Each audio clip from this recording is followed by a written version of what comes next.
Hi, Jenny.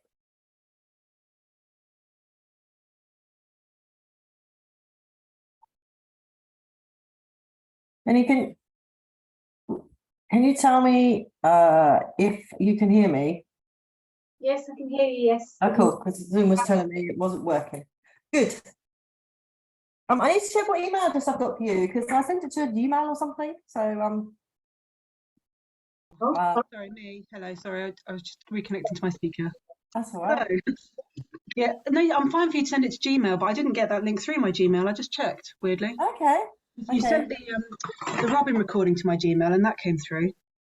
Okay, maybe I'll just need to just check everything all right. I'm fine for you to send it to my Gmail. I just suddenly realised I went to log on. I was like, oh, I don't have the link, and Lisa's Is there like okay, I'll just double check that. I haven't got all the links in the next batch in the new year. I'll get all the Zoom links ready and I'll copy you and make sure I copied you and Lisa on all of them, so you've got all 5 of them there. And they'll just sit there and just use them when they need to be used all the way through till May. So let's do it that way. That's probably an easier way to do that. Yeah, so today we'll just wait for everyone to arrive. Yeah, sorry about that. And then I logged on and it said it couldn't hear, my microphone wasn't working. I'm like, oh no, please. But you can hear me. Yes, I can, yeah. Good. Right. I think Jennifer's joining as well. Yeah, she's Jennifer there. So this is literally a pure watercolor today. We are using no pen, quite a fine brush if you've got one. It's like a number 1, really sort of like a long sort of I would call it a rigger. You can see that in front of me there, a rigger. It's quite long. If you've got like a rigger or something in your box of tricks, you'll need that, or something quite small, because we've got quite a lot of detail to do. I've got a 0 or a 2. Perfect. That'll be fine. This is a 1, so it's either side. Is it a long one, Jenny? Is it like this one's about what, 2 centimeters long? Oh, what, the end? No, it's not that long. Oh, that's fine. Good. Yeah, I'll use it. That's cool. So all you're going to do is draw in the branches with paint. I mean, you can pen it if you want. Feel free to use whatever you want. This we are actually just using watercolors the whole way through. There's not much drawing. A lot of it is paint, and obviously where the white paper is snow, so you utilize the white paper quite nicely for snow scenes. You basically don't have to paint them, and it's quite a strange sensation just to leave it white. But you just get this sorted. I'm just going to go to my other camera and get that all sorted out for you. Like you. Down to my other camera. Right, just bear with me because I'm going to turn it all around. There we go. Cool. That way. So we are going to. Where are we going first? So we're going to plot on the horizon. When you do it, just do it. We're going to work off that grid system we normally do, and I'll put that on there as well to start with, just in case people haven't seen any before. But do everything quite lightly, even your pencil drawings, because they're really just a guide for you to then paint over. Because once you start using the paint, it's really hard to get it off. You can see probably some of my pencil lines just here. So they're quite light. So you want the white paper to shine through. Now, this is imperial size paper, so you might think, okay, that it won't look, you won't have these jagged edges.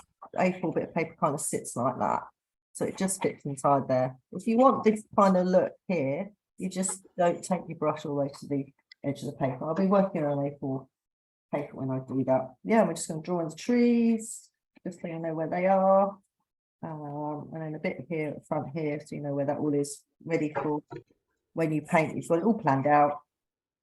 Because the painting process, you'll be happy to know this week is fairly quick because it's kind of wet in wet.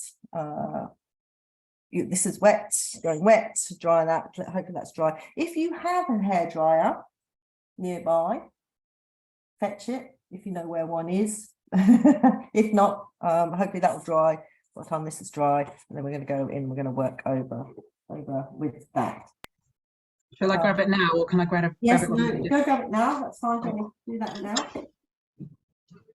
It just makes the process a little bit easier for you if you do have one.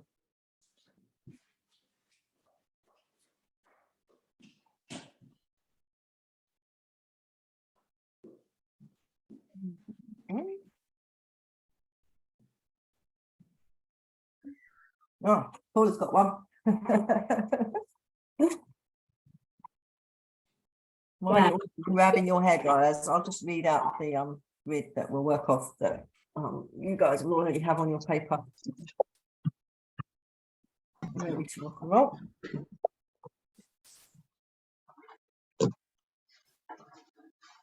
So those who haven't done it before, we work off this system every week.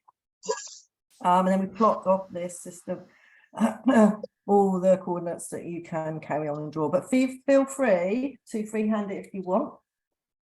I really don't mind. So from the center out to the right, you've got 14 dots 1 centimeter apart, and then back to center. And then you've got 14 dots out to the left, 1 centimeter apart, and back to center. Then you've got 10 dots down, 1 centimeter apart, back to center, and you've got 10 dots up, 1 centimeter apart, and back to center. And we use this grid system every week. So if you do come to our club, just have that ready. It'll be the same every week. Don't do it really on the screen here. You can see mine quite clearly. Yours needs to be a lot more fainter if you can, because you're going to need to rub it out once you are done. So everybody got their grid on? Are we all plotting ours at the moment? I can see Jenny's plotting. You plotting, Jenny? Yes, I just went to get my hair dryer, so I'm That's just all right, absolutely. doing 14s. No problem at all. It just makes it a little bit easier for you, otherwise you have to wait for the top bit. It depends how warm your room is outside. Oh, It's not that warm. We're cold, being it's cold out with there the today. heating. Been out there today. It's freezing. Freezing. Already been out and back. I've got to run again tonight. I had 2 coats on last night running with my run boots. It was that cold. It was freezing. Okay, I'm done. That's all right, no hurry. Oh, no. No hurry at all. Paula's got hers on at the moment. So we're working landscape this week. A change.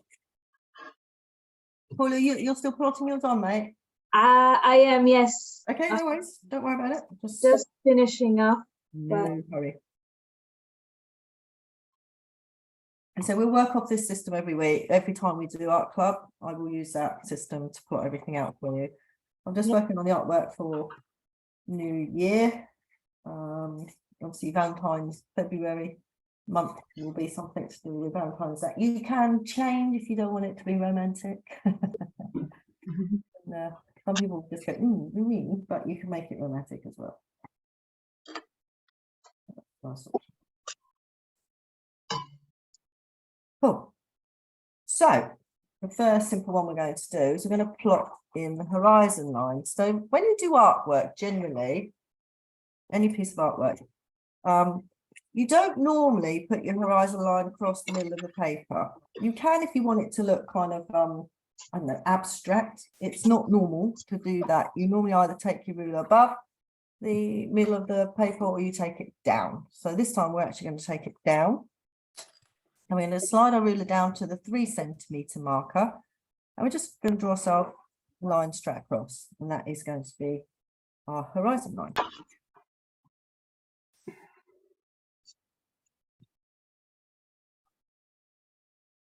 And if you want to mark, that's where the trees are going. I'm just going to paint mine on with a paintbrush. If you want to put lightly on your piece of paper, where these are going to go, feel free to do that. Or you just paint them on. We're just going to paint them on. It's up to you what you want to do as regards that. But that is basically where they're going to go, somewhere along there. But we're going to paint those in. That's quite simple. Okay, So now we're going to plot in the base of the trees, and then pop in the fence, and you're gonna get a little bit freewheeling to do. And then we're going to do the river bit. I don't think there's much drawing in this. I think it's actually quite we're doing most of it with our paint this week, which is actually quite nice. Get to use a paint brush more. So from the center, they're going to go out. This is all on the left-hand side. So if I say right, just ignore me because it is on the left-hand side. On the grid line here, you're going to go out to the left and highlight 6.8.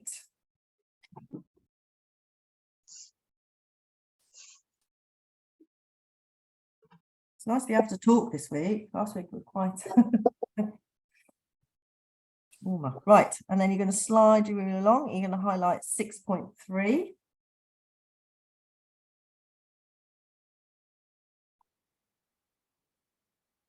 And slide your ruler along, and you're going to highlight 5.2.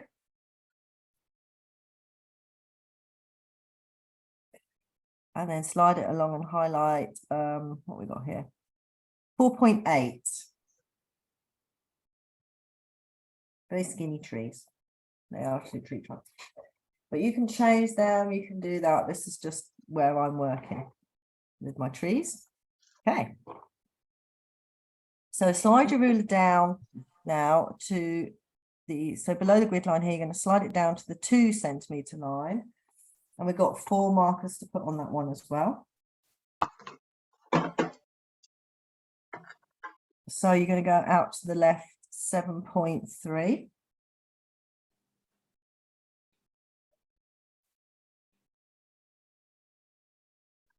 And you're going to go out to the left 6.7.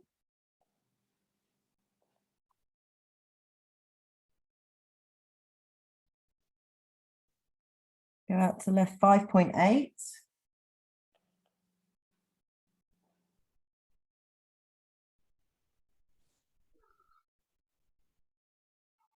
And out to the left 5.3.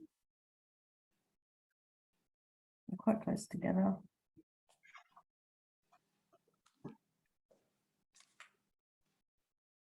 Is everyone okay with all that? All good? So then slide your ruler down to the horizon line that we've just drawn on at the 3 centimetre marker. And you're going to put 4 markers on here. I'll say that's 7.4. So first marker is out to the left 7.4.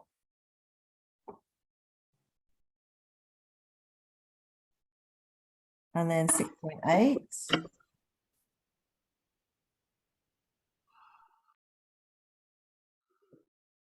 And then 6 centimeters. And then we've got, I would say, let's do 5.5, 5.5. So you can probably see what's starting to happen now. Hopefully.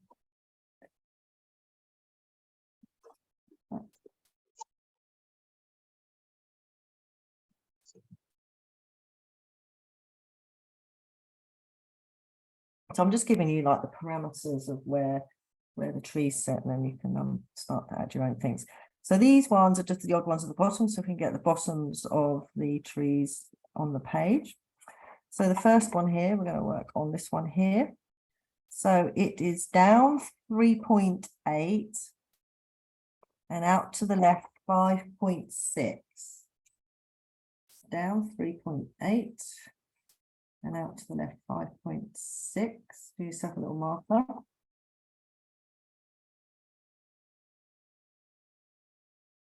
And then the next one is down 4 centimeters and out to the left 6.6.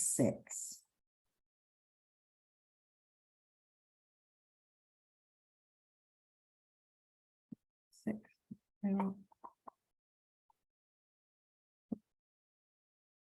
And the next one is down 4.5 and out to the left 6.5. So down 4.5, out to the left 6.5.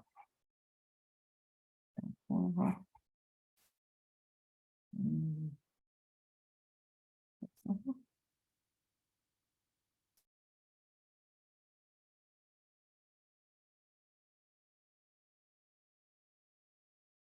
Okay, so come down 4.3 and then out to the left 8 centimeters. Mm.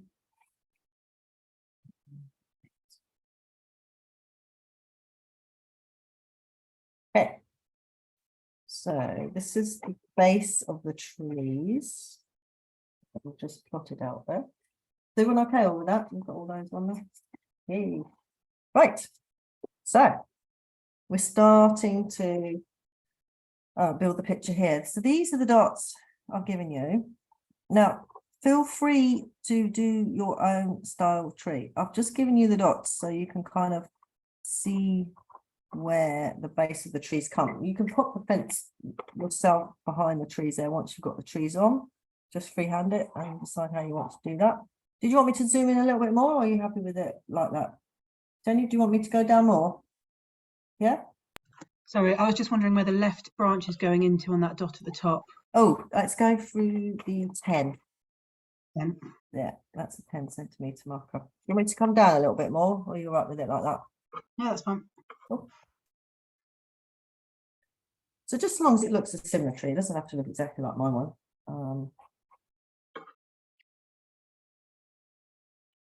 It's just so we got them in placed in the kind of the right place on the page, really.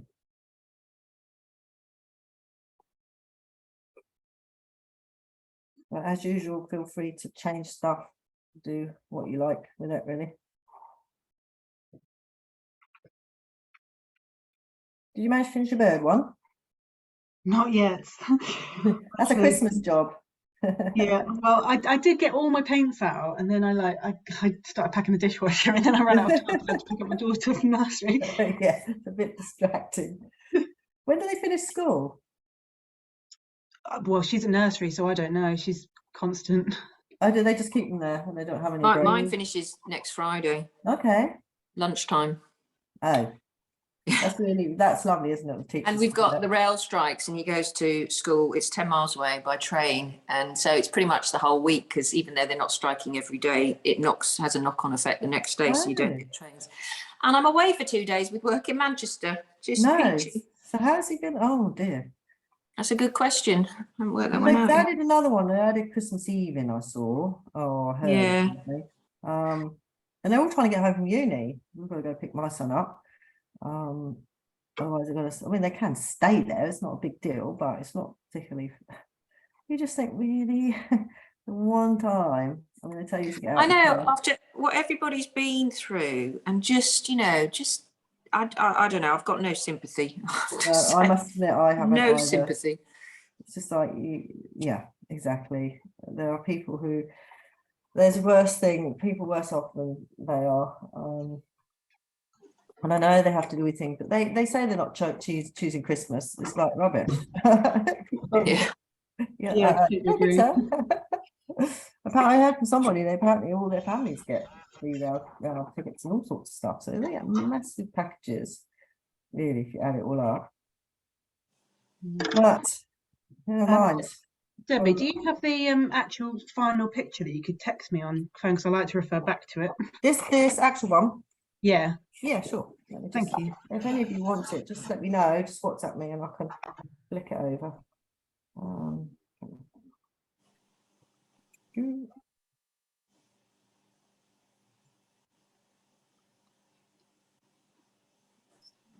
the right way for you.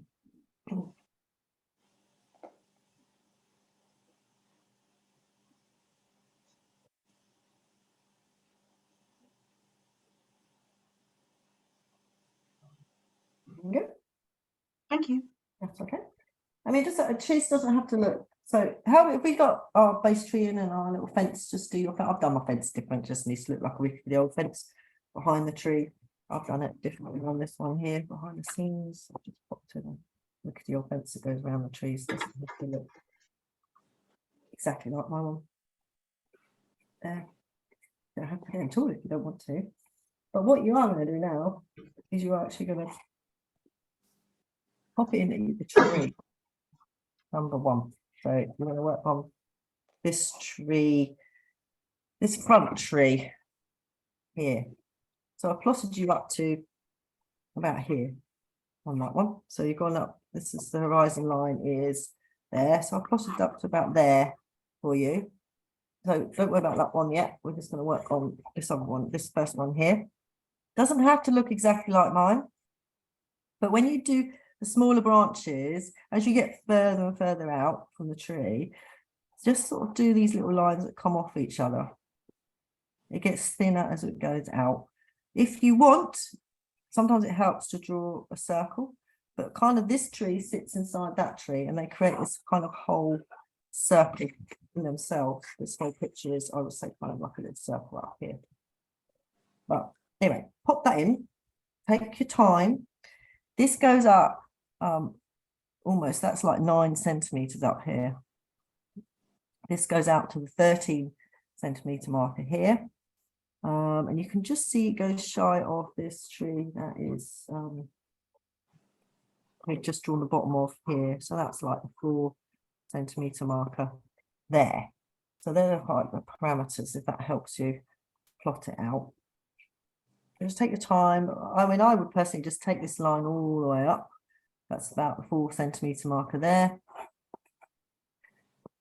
And then you can then add that one on and then do the split. Don't have to do the split at all. You can do it completely differently. Just make it look like an old tree standing in the field. And I would say that's 45-degree angle. It's almost upright and just slightly off. Just choose a point.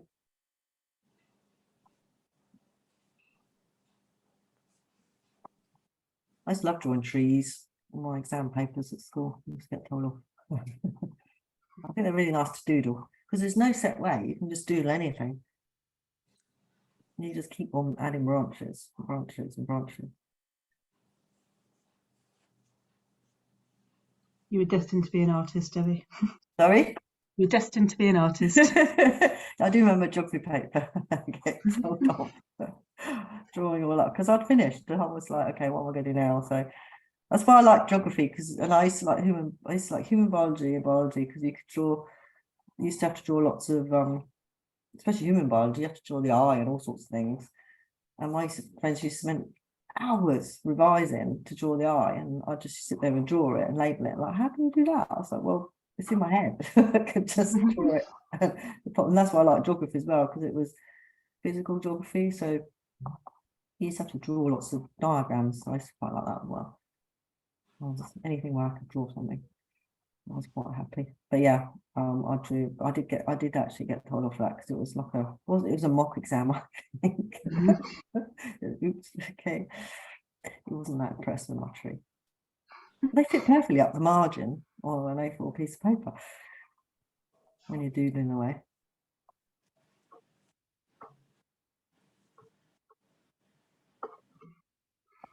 My son had an art project. He's just gone to secondary school and he had to choose. They gave him 3 artists and he chose Damien Hockney. Hockney, yeah.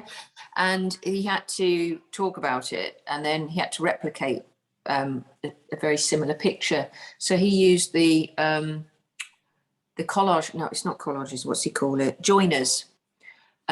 So he just took lots of pictures of my face at very close angle and then just superimposed them.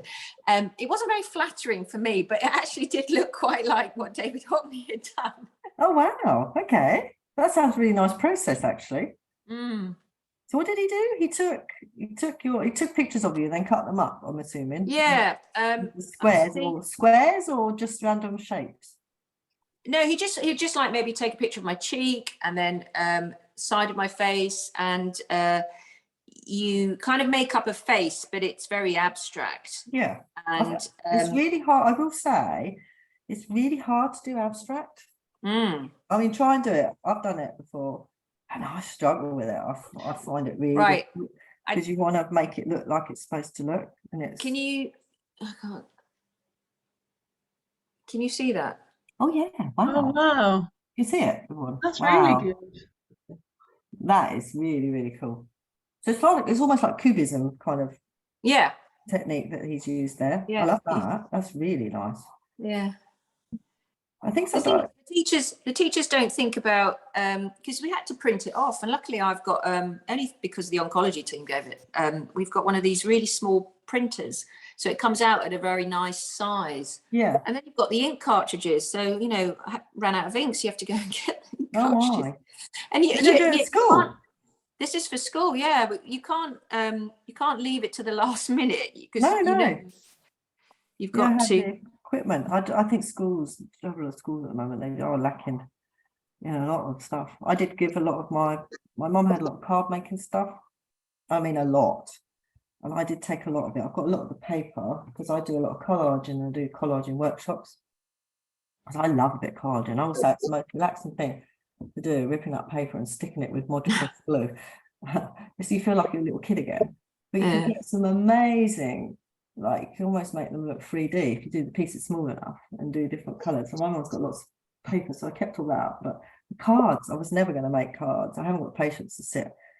She used to make loads and loads of cards, so I donated it all to some schools that needed art equipment. I just did this ones yesterday for the Christmas. Oh, wow. That's a Wow. great idea.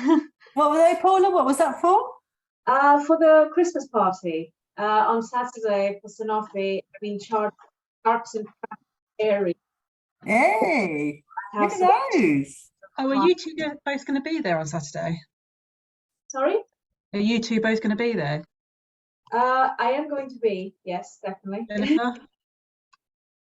Is this on Jennifer, are site? you bringing your son or is he too old? Who's that, Paula or Jenny? Jenny, are you bringing your son or is he too old? Sorry, what's this for? I'm not Saturday, coming. Saturday, the kids' party. No, I live in Staffordshire. I'm not. Oh, okay. That's a bit of a mess. Sorry, no.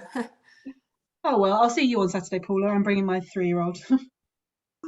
She's 3 already, Jenny. Oh, don't. It's gone. We had to submit her school recommendations for next year. Oh my God. I know. She's an August 3, so she's going to be very young school. She's going to be the youngest. Oh, bless her little heart. 20th of August, so she's literally going to turn 4 and then go to school 2 weeks later. Oh, wow. Wow. Yeah, that's quite difficult for them, isn't it? Bless her. I come in the end of July, so I was always the youngest. So Yeah. she's following in my. I had a friend like that as well. Yeah. It is quite difficult. If she ever goes to uni, it's probably worth her taking a year out. I think she'll be with. Yeah, I think I should have taken a year out, so I'm going to recommend to her. But we'll see what she does. My daughter took a year out. Both my children took a year out. Yeah. My sister took 2 years, and she loved it. Yeah, Amy went backpacking she worked, both of them worked, and then Amy, because this was before lockdown, went backpacking, and then Luca did his A-levels in lockdown, and he always says, Mum, I don't think I'd have got good I wouldn't have got into Southampton Uni if I hadn't done my A-levels in lockdown. I'm like, you don't need to tell me that, Luca, you're there now, you need to pull your finger out. He didn't have he said I would have got high enough grades. I said, well, you got in and you're lucky, so just get on with it. But he worked, he took a year out and worked as well. He wasn't ready, having spent 2 years in lockdown. He like, he wasn't mature enough. He needed to get out in the world and spend 2 years of actually seeing what people did. Yeah. But yeah, Okay. both mine took it. So how are we doing with our tree? Have we all got that drawn on? I saw Paula's still drawing at the moment. We've got something that resembles it, because we're going to pop the other side on as well. Hey, good. Looks good. Absolutely fine. Just needs to look like 2 trees in a field. That's all we're going for. That's all we're aiming for. It's nothing, there's no right or wrong way for a tree. They're all very fluid. So we're just going to pop the other, so we've done the orange bit, something similar to that you would have had on there. So we just need to put the other tree, so that little bottom bit that I gave you, just create this tree that sits behind this front tree. That's all we're after, something similar to that. We'll do these numbers down here in a moment. So just fill all that space basically. A similar looking tree.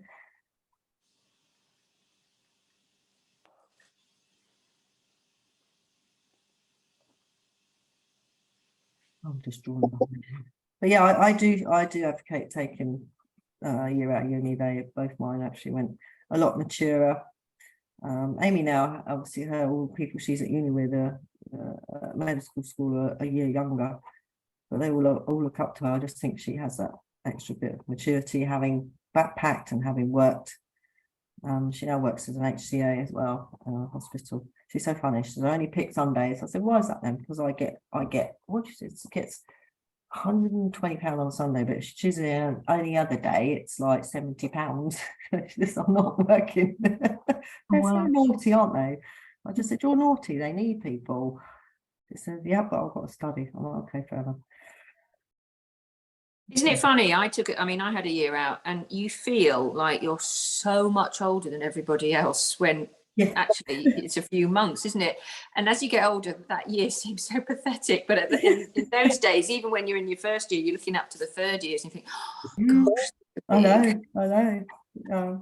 It's so funny, isn't it? I remember going to uni and you feel so old when you start. You're like, oh, like I'm an adult now, blah, blah. And then you realise by the end of the 3 years, you're just a child. I remember feeling like, oh man, I'm an adult now. And then at the end, I was like, nope, I'm not.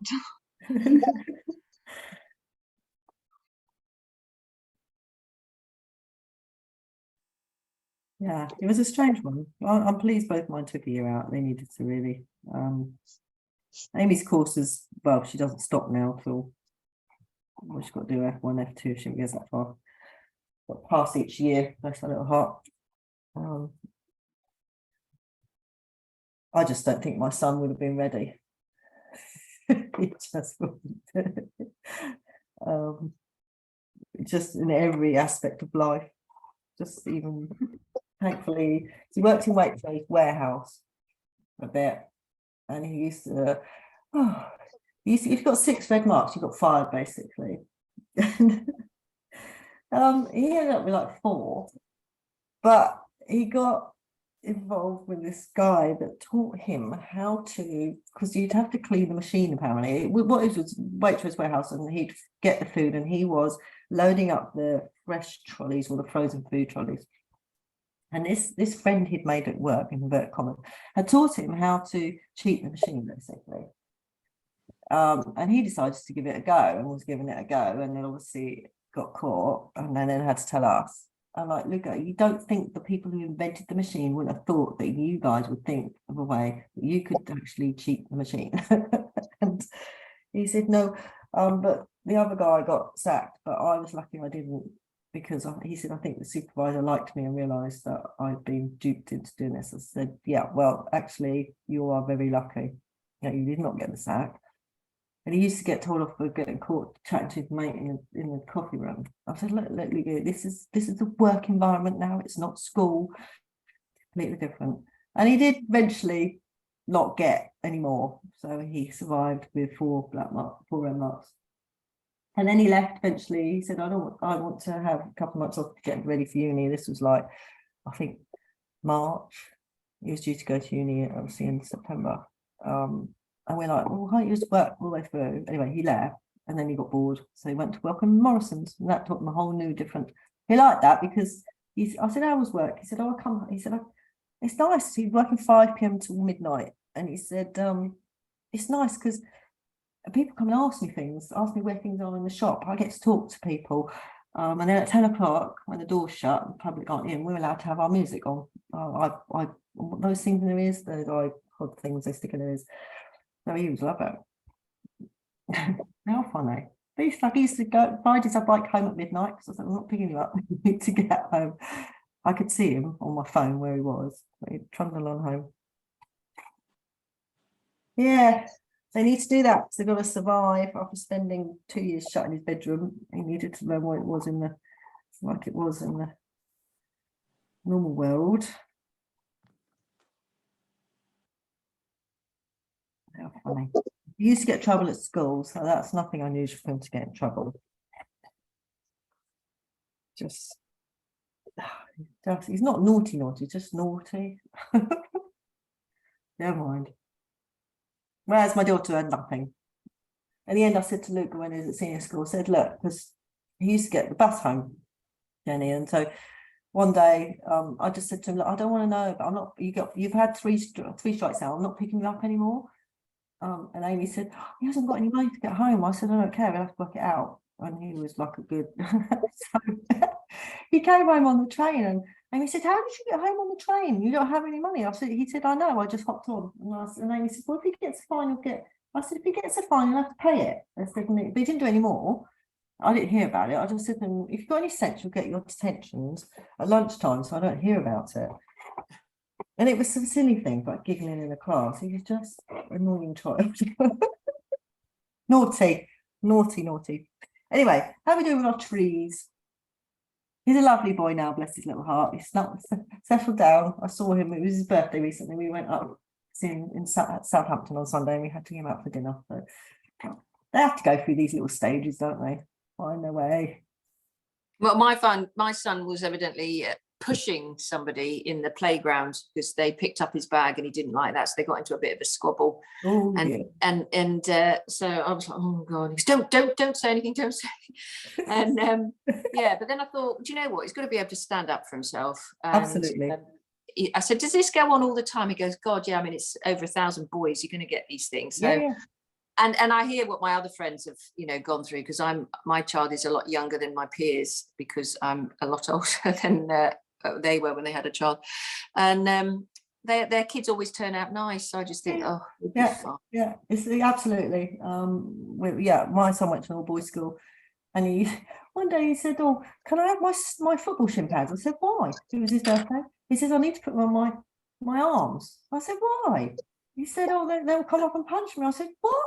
He said, "That's fine. It's fine. It's what we do." I'm like, "Oh my god." Okay. So boy thing, isn't it? You just got to let them do it. Just got to let them do it. They are funny. How are we doing with our trees? Have we got our trees on? We've got something that resembles that. Is that all right? Yeah, looks cool. That's fine. Yeah. It's good. We're going to paint it on, and we're going to use the paints to elaborate on that. So the next bit we're going to do is we're just going to plot out this front bit. So we've got all the markers for this, so we know where to paint all this like reflection bit in there. So I'm going to read out some more markers for you. We'll start, where should we start? Let's start over this side and then work our way across the right hand side. So we are going to come down 3.5 centimeters, and we're going to go out to the right 8 centimeters. Oh, sorry, can you repeat? We got distracted. What's that? Sorry, you're up, Paula. So down 3.5 and out to the right 8 centimeters. Thank you. That's all this chat about boys being naughty. They're not naughty, they're just boys. You just got to accept that they are. They just have to do what they've got to do. They are so rough though. And so come down 5 centimeters and out to the right 8.5.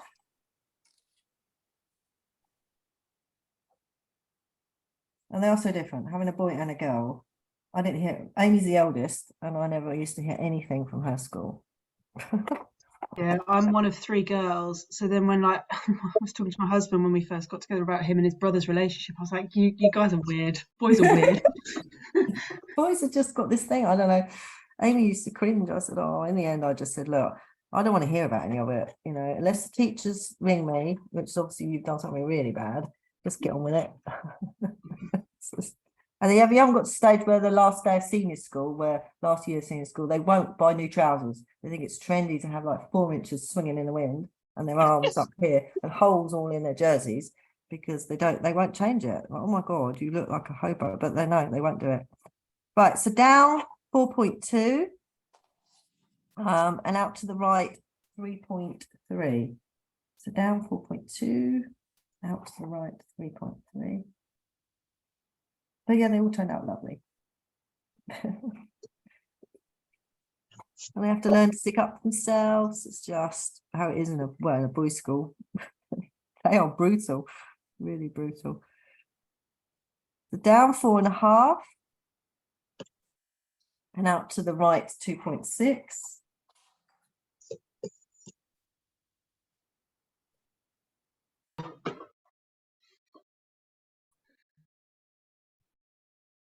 Okay, got some to plot over here.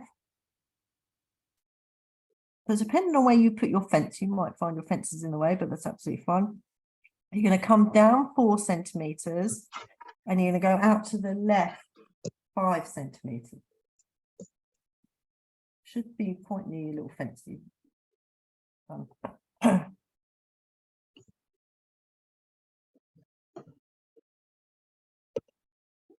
Then you can come down 4.2 and out to the left 3.7.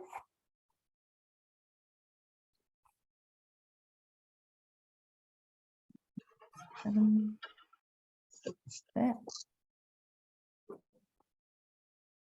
And then we've got down 4.8 out to the left 2.8.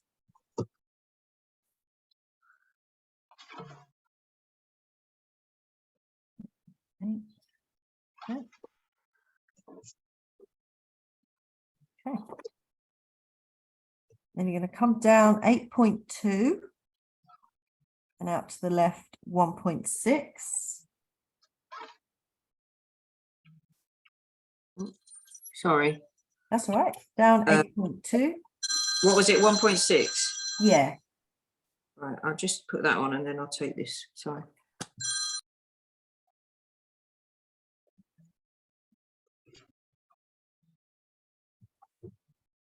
And then we're going to come down 5.5 out to the left 7.8. Sorry, Jenny, I missed that. What was that one? That's all right. Down 5.5 and out to the left 7.8.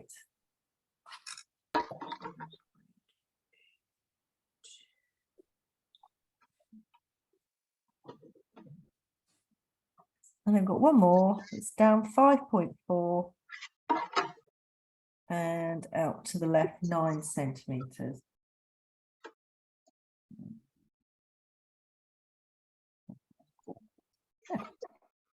Yeah. Random dots all over the place for this bit.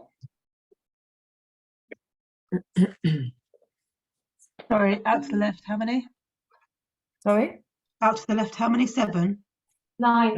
Where are we on? 9. 9, yeah. Sorry. Thank you. That's all right. That's the last one. Has everyone got all those on? We're all right. Yeah. You say you haven't, it's not a problem. Okay, so we're going to start to plot on the shoreline and everything. So these are the markers I've given you. So you've got the ones over this side. So I seem to plot one on one. There we go. Right there. You should have 2. I don't know my bit of paper, but I'm going to check that. 2 slightly further apart and 2 slightly close together on the right hand side. Do you have that on yours? Yeah. Good. I've obviously plotted mine out on incorrectly on in the background here, which is absolutely fine. That's fine. And then you should have 3 in a row here. You can see. And then you should just have 2 on a lonesome over here, and then a little lonely one down here. And in between, you need to just plot something similar to that, very roughly, so you can see to paint it. So don't worry about it too much. I'll plot mine all incorrectly there, and just pop a little fence on the top if you want, of the little hill there. Let's go see how mine in.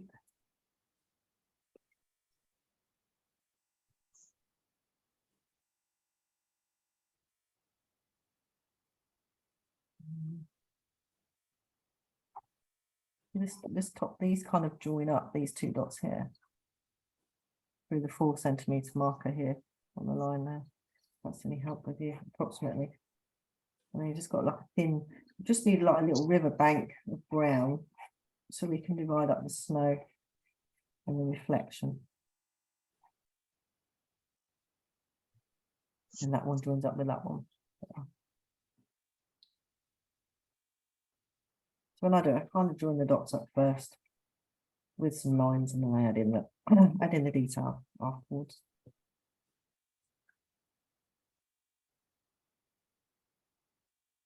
And if you've got a picture for reference, it makes it a little bit easier.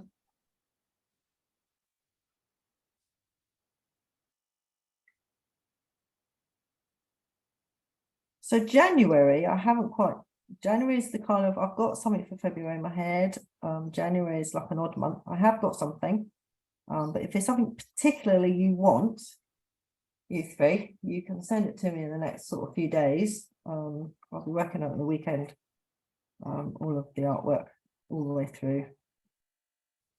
Lisa has given me some ideas of like topics. Obviously, you got not like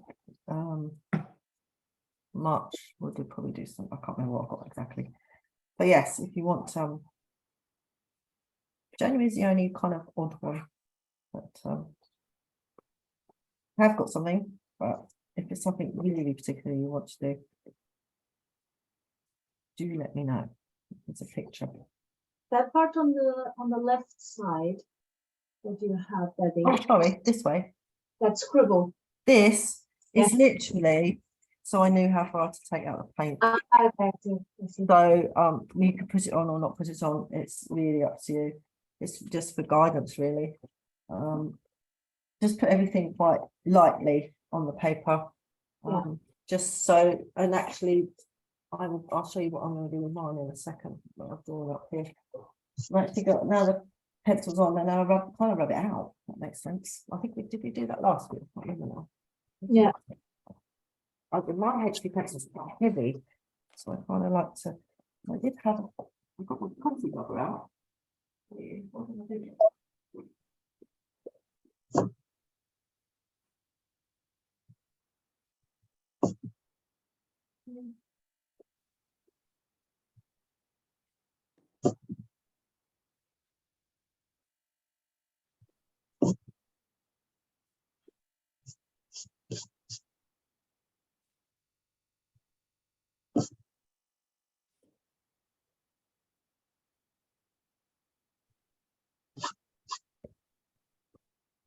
So, this is the one I'm going to be working on.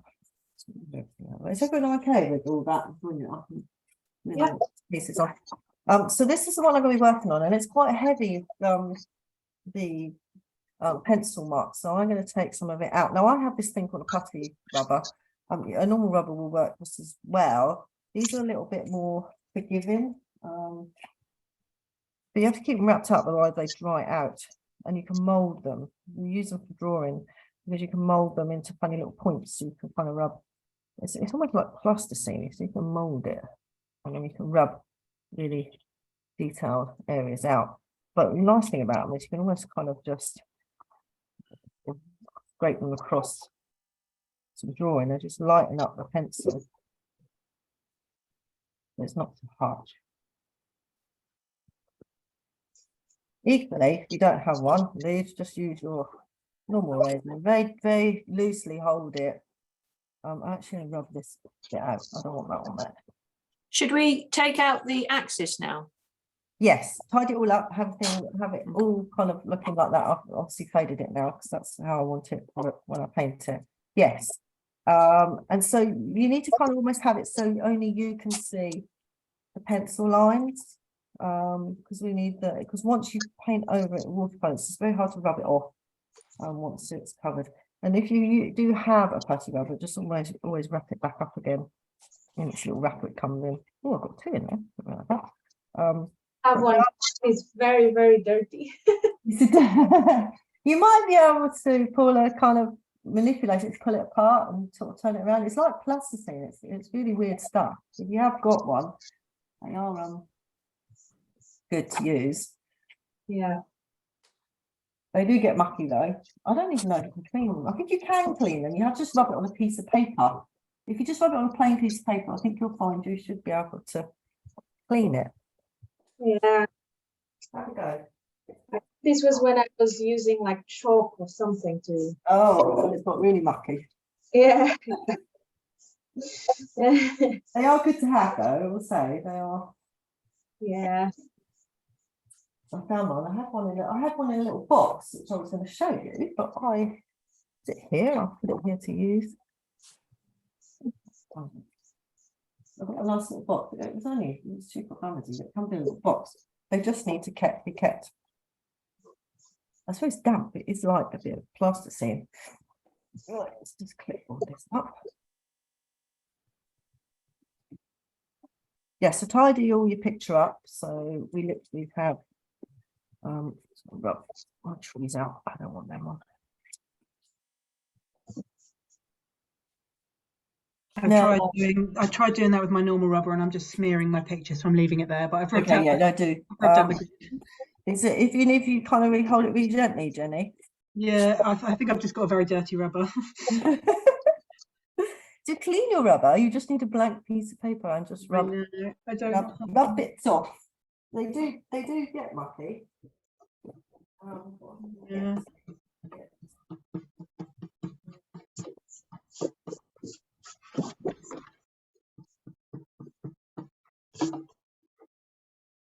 Right.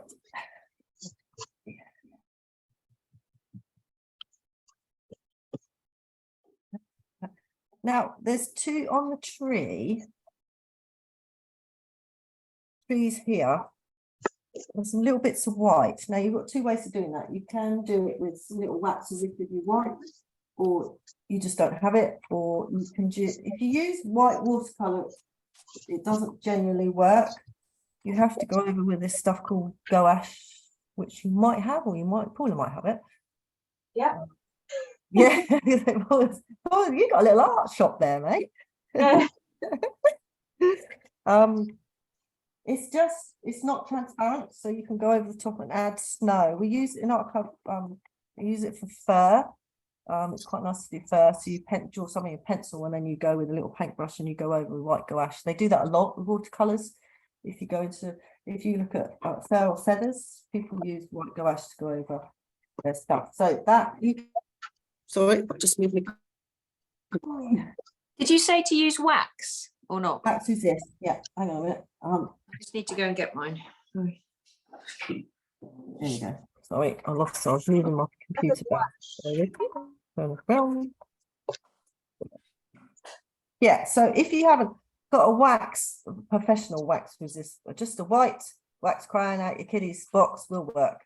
It's the only wax crayon that the children probably won't use because it's useless on white paper. So you'll always find that one ready. I will use that because I think most people will have that and probably won't have the white gouache. I did use pilots of white gouache on there, but I'll do one tree with one and one tree the other way so people can see both ways. Right. Over there. And you're going to need your big brush to start with and your little brush. So sorry, where do we put the wax resist? Yeah, I'm just going to wait because Jenny's just gone. Oh, sorry, yeah. That's all right. Moment.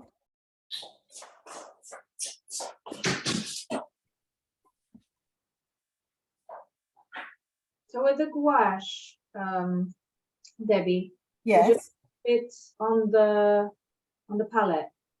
Yeah, so I would put that on, and if you've got like a little mixing palette or something. Yeah. Yeah, pop it on there and use that. It's great for snow, and it's great for anything, if you want to add more dots on the tree to make it snow-like, you can go over the top and add it on. It's actually really quite a nice thing to have in your box of tricks with watercolors. Yeah. Right. I think somebody's thrown my wax away. No, you've got white crayon or something. Well, I've just gone and got another tea light just to see if I can. I've got it out now. So, okay. What do I do? Sorry, I missed all that.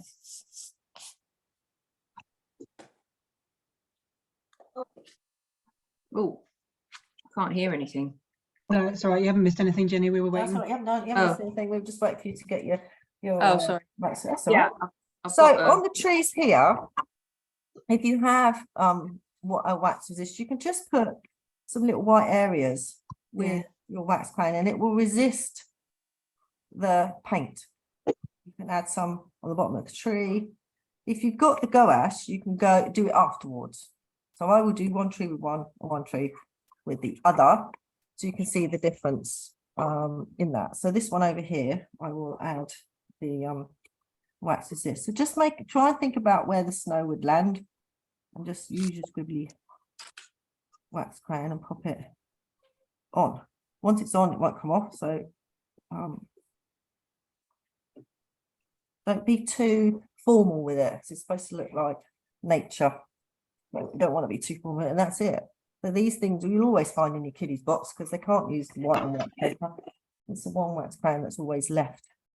Generally unused. So the sky, we are going to work with, I'm actually going to work upside down.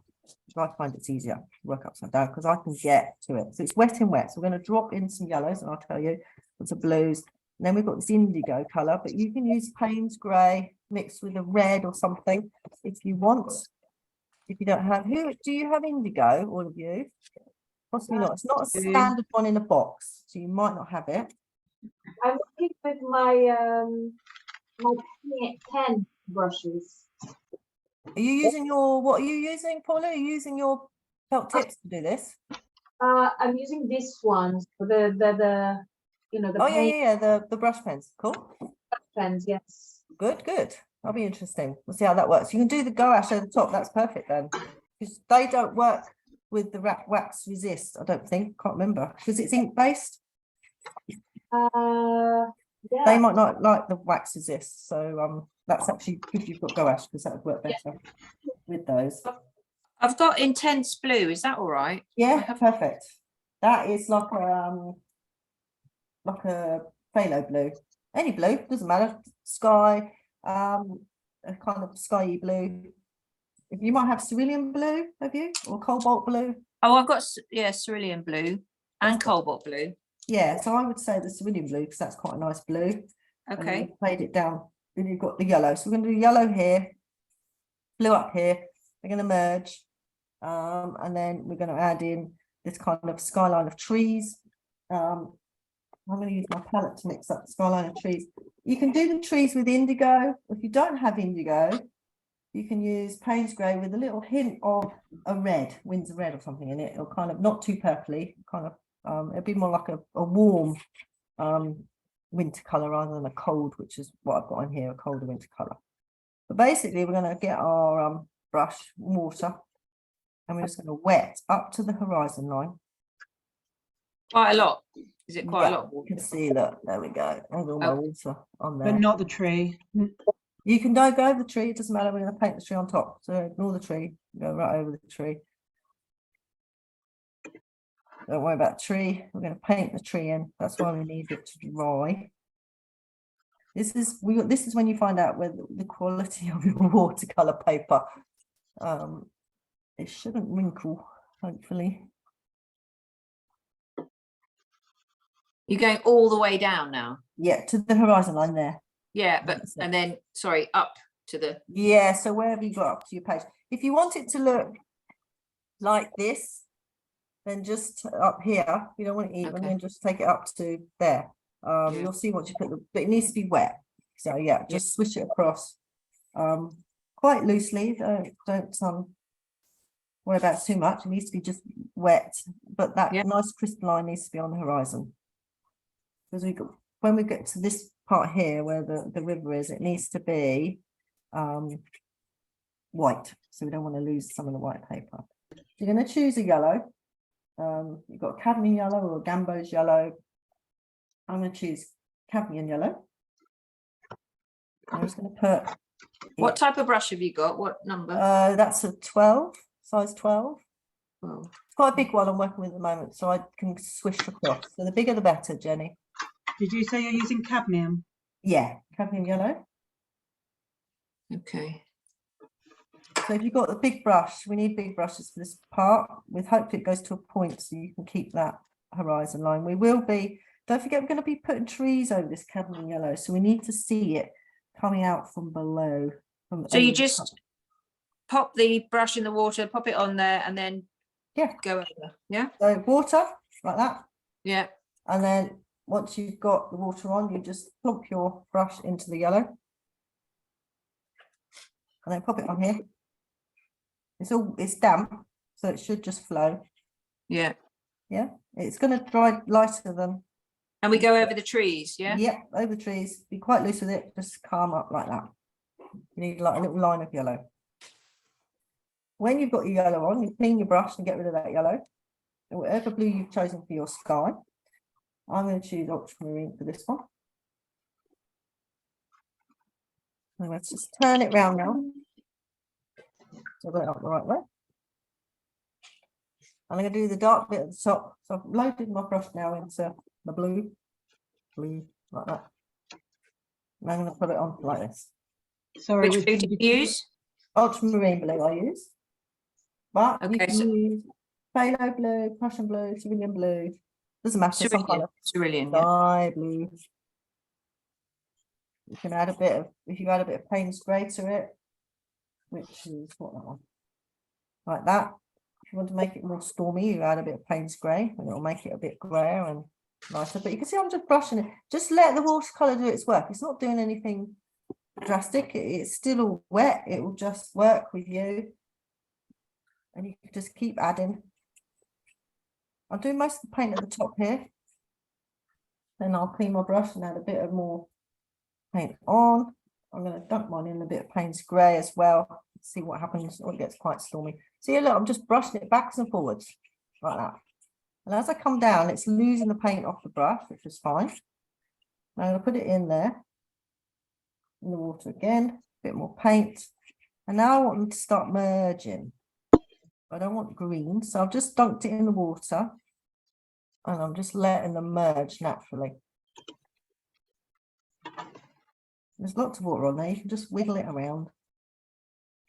I said if you want it more stormy, you just put a bit of Payne's grey. And just clean my brush, just water on it now. So I want water on it, so I want to let them tease into each other. So you can tip it, you can do it that way, upright, and it rolls into it. The water's coming down that way. It's quite nice, you get like a stormy effect up top there, or you go that way. And the yellow goes into the blue.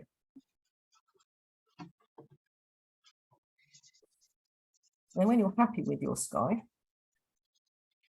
just going to leave that, it will dry lighter. You stop, you let it flat, and while it's flat, it just, and we still have to keep working. We don't want that to dry yet, so we've got to keep working on that. So just let me know when you've got that to that stage. So don't forget the colours you used up here, because you're going to need to use them in your water. This is going to be a reflection of. But we'll do that in a minute. We'll just add that in later. But it does, it keeps, you can see these lines merge because I tipped it. And it will keep doing it. It'll keep sucking the colours, even as good. As I just let it flat, they kind of, because it's watercolor paper, it's like blotting paper, it just absorbs everything. And all you're doing with this is kind of steering it, really. Is it something that resembles that? So, as regards the trees. Does that look all right? A mess. No, yeah, absolutely, because we're going to put this is just the base. We're going to put the trees on now, okay? And then the actual focus of the picture is the actual trees we've done in the foreground. So that looks fine. Just it'll keep working and it will keep blending into each other. So I'm going to use indigo on one of them. What paintbrush? I'm still going to use my big one, but feel free Okay. to move to a smaller one. I'll be working with a 12 and a 6. If I can find my 6. I had it a minute ago. But yeah, because they go to a nice point. I don't need to change it yet. It's enough.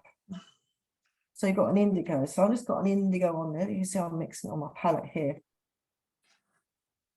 So we're going to do the trees. So next bit we're popping in while it's still damp, because we need it damp because we need that kind of washed effect.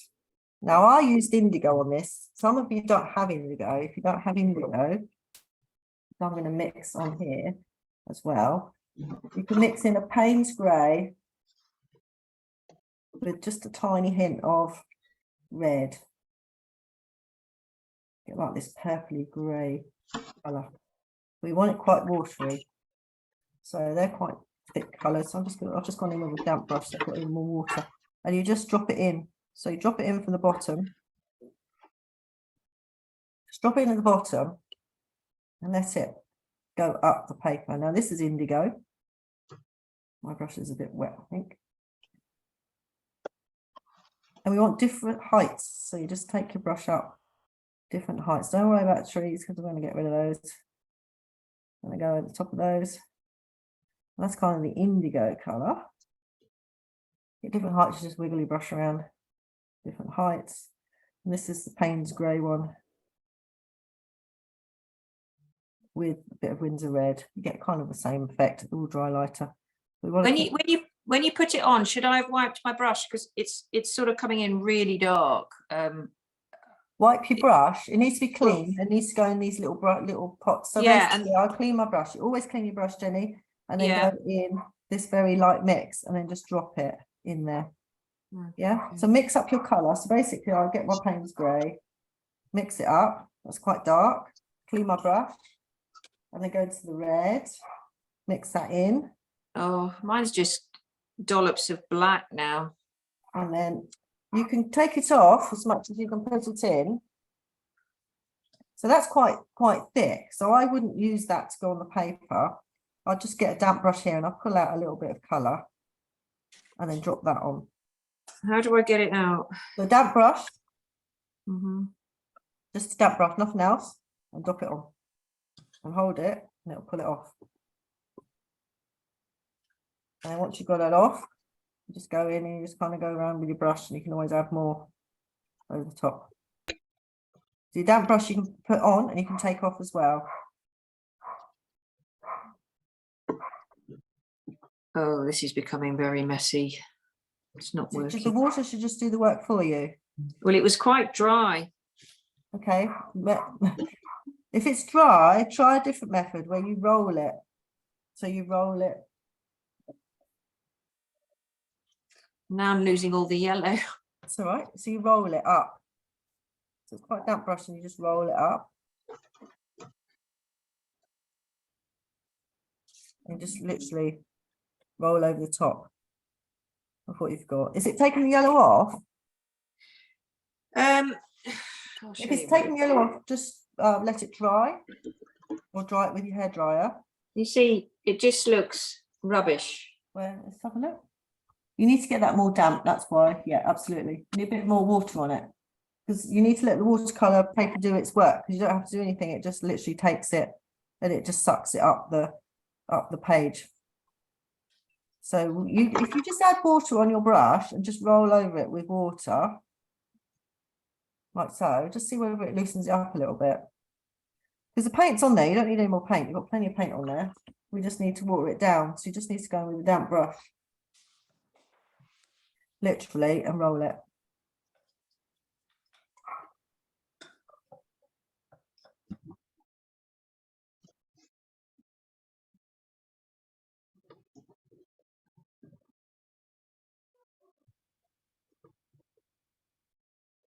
My horizon is not straight anymore. Have you gone over the top of it? A little bit. It doesn't matter. It just means you've got little bumpy snows, just as long as we've got. Okay. That clean line that you've got at the bottom in the picture, is that all indigo but darker? This one here. Yeah. So like in the, I'm looking at the picture. Like you've got a where really are clean we? line. Is This it- one sorry, here. The original. Yeah. That clean line, is that indigo? Yeah, that's Okay. all. It's just darker. I've just dropped it in on top of that. Yeah, it's quite a thick bit of indigo, but not everyone has indigo, so I've used. So this is the Payne's grey one with red, and this is indigo. So you can just add so quite a thick if you want to make it quite. So you just go really strong indigo at the bottom there.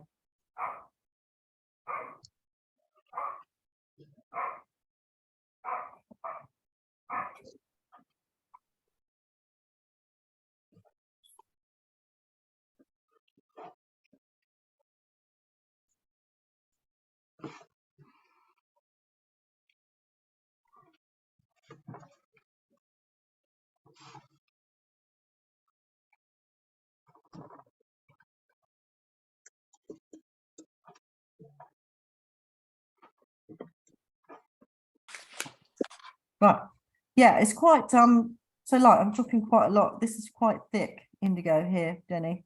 Yeah. If you want to add it there like that, just a little bit.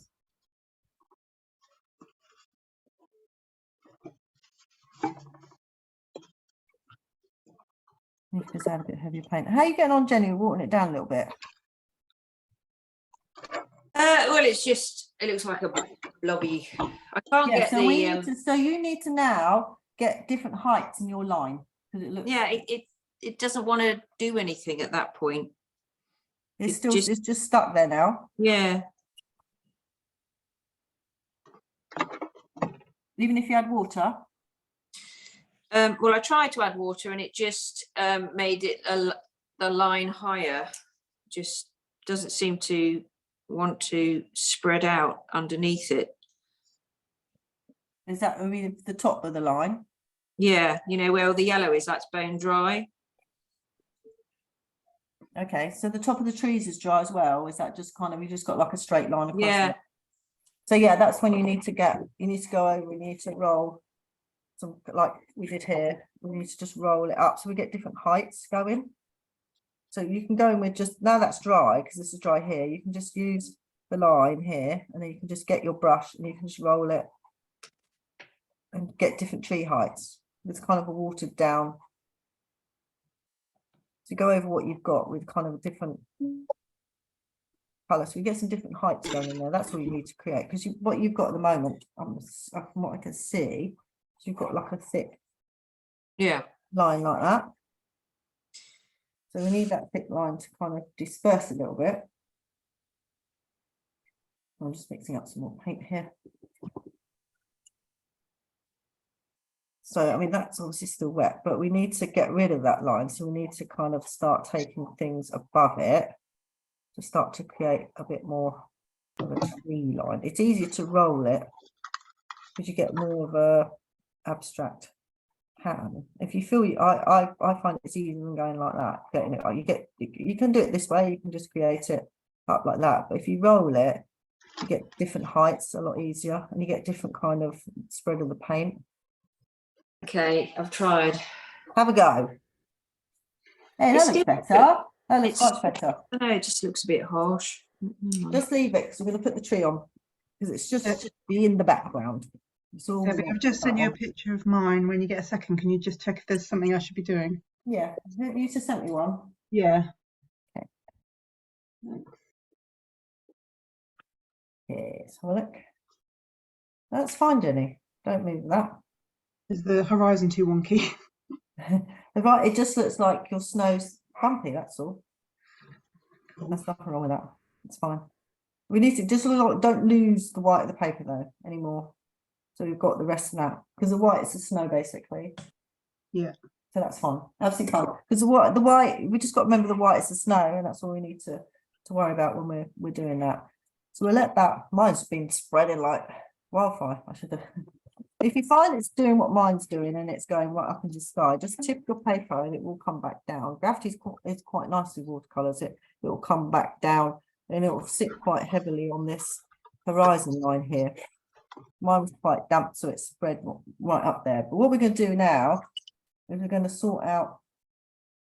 Obviously, I've got two different colours going on in here because I was just showing what it was like to do it with the Windsor, the Payne's grey and the Windsor red, and then the indigo. Now I used indigo, which if you've got indigo, do indigo across the whole horizon, or if you've got just Payne's white, grey and Windsor red, use that across the whole of the horizon. So we're going to do the same kind of technique going into the water here. So we're going to get that on, and then we'll dry whatever we've got left with a hairdryer because everything else is done dry on dry. So this area here, this little middle bit here where we've got the reflections on, we're going to use the same colours, so whatever colours. Obviously got the bit of grey, the brown for the, got the reflection of the water bank here and some of the tree. So we'll actually pop that in while that's still wet because we don't want anything to dry out.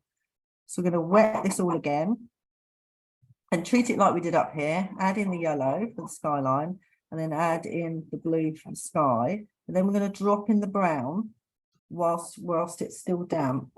And we're going to keep this white line. You see this little white line here, this 1 millimeter white line is really important when you're doing water's edge on any picture you do.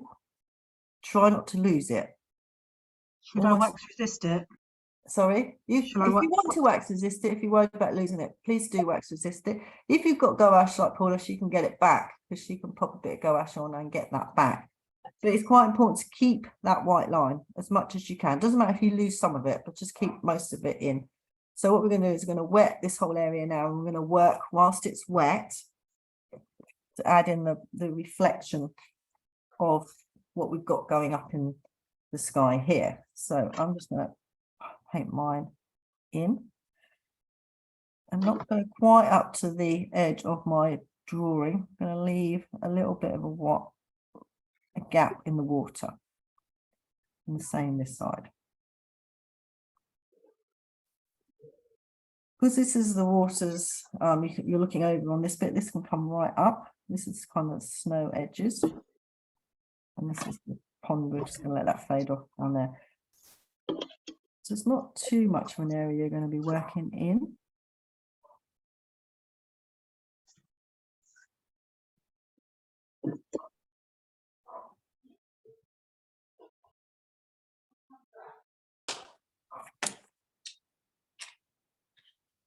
And you're going to treat it the same as you did up top. You're going to put your yellow, wherever yellow you chose. I've got my cadmium yellow. Working in a smaller area. So just drop that in once you've got that all damp. And just, it's got to be a mirror image. You just think that's going to be the horizon. So it's got to be straight as you come down. So I'll probably put a bit of yellow there. Everything needs to be straight. And put a bit more yellow because it dries quite dark watercolour. So I'm going to go over it with a bit of brown anyway. Take my sky to there.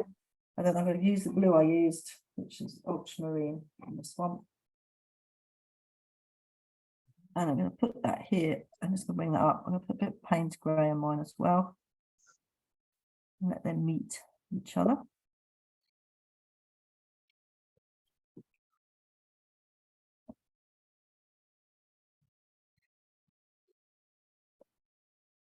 Once they almost meet each other, once I get to that stage, I clean my brush. I just got water on it.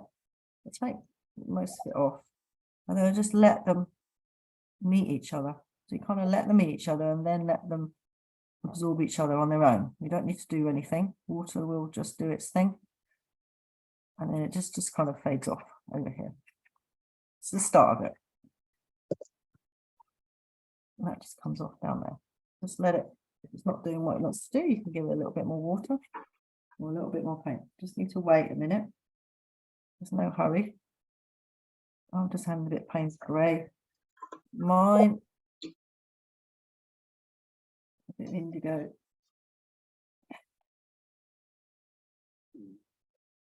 Will they meet?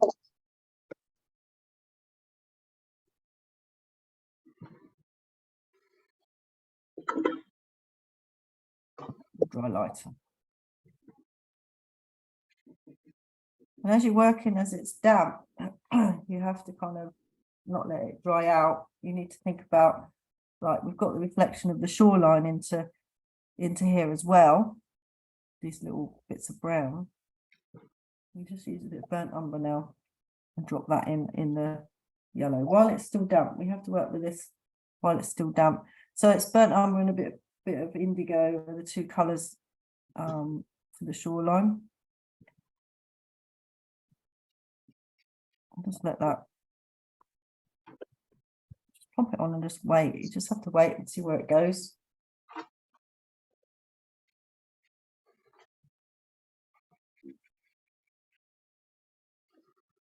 Paul, are you using your light pen to squirt it, or are you actually felt tipping it? So I'm just improvising as I go. That's all right. It's quite hard, this one with pens. But obviously then when I put the brush in, Yeah. the ink then gets absorbed. So I need to then put the brush in the paper next to me to get the ink back on. Yeah. What I do with mine is I get the brush and I actually squeeze the water onto the paper. Right. And then once it's on there, I use the brush to kind of get the ink to move around a bit. You can get the watercolor effects doing it like that. It's quite nice. We have done, I think, some of them with those pens. with I mean, they're nice, but it's sort of like, I feel like it's the other way around, that you have to think about it. yeah, absolutely. It takes a little bit more, yeah, because they're quite permanent. Once they're on, you can't get them off. Whereas watercolors, you can actually get it off once it's on. So if you find your white lines a little bit big, because I kind of leave mine a little bit big and then I close it in a bit once I'm happy I've got it where I want it.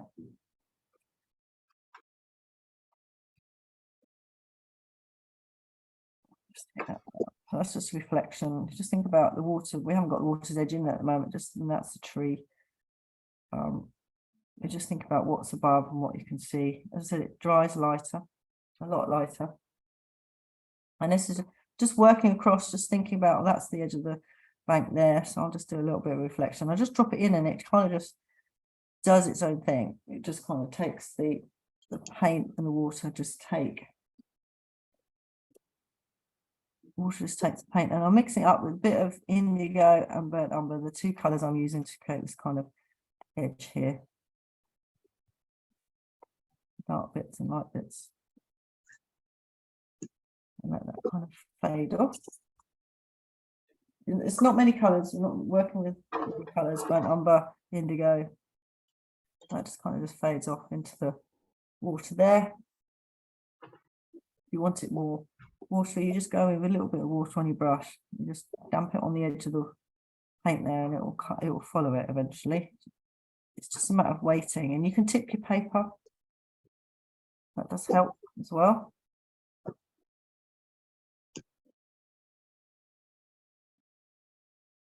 Build up riverbank there.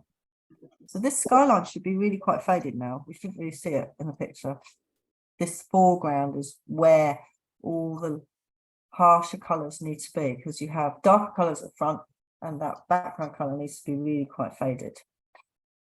So you can add, you know, the pigment needs to be darker on this area we're working now to what was up here. You can see in mine there's quite a significant difference in the tone of the paint, and I keep going in and I'm adding. I've got my little water's edge there. I'm kind of adding. I'm going to add my little brown bits. Ooh, I'm probably not going to. Anyway, I don't know. Just slowly, and then that, once I'm happy with that, I will dry it, because then we need to go over the top of it to do the rest of it. So I don't want to have this wet when I'm working on that part. But that's still significantly wet. You guys can see areas quite wet still. But that, I'll dry that with my hair dryer in a minute. I'm not doing all that. That's fine. I've got reflecting of the sky there. The yellow there, that's faded, so that should be in the background. And this brown bits here in the tree will be the riverbank here, and then the tree here. So I want that a little bit darker as it's in the foreground.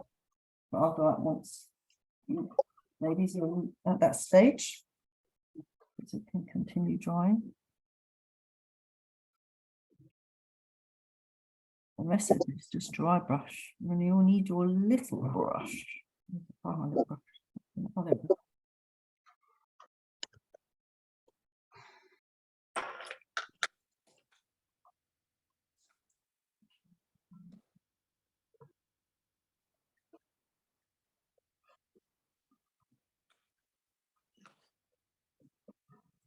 Jenny, how are you getting on? Me, Jenny.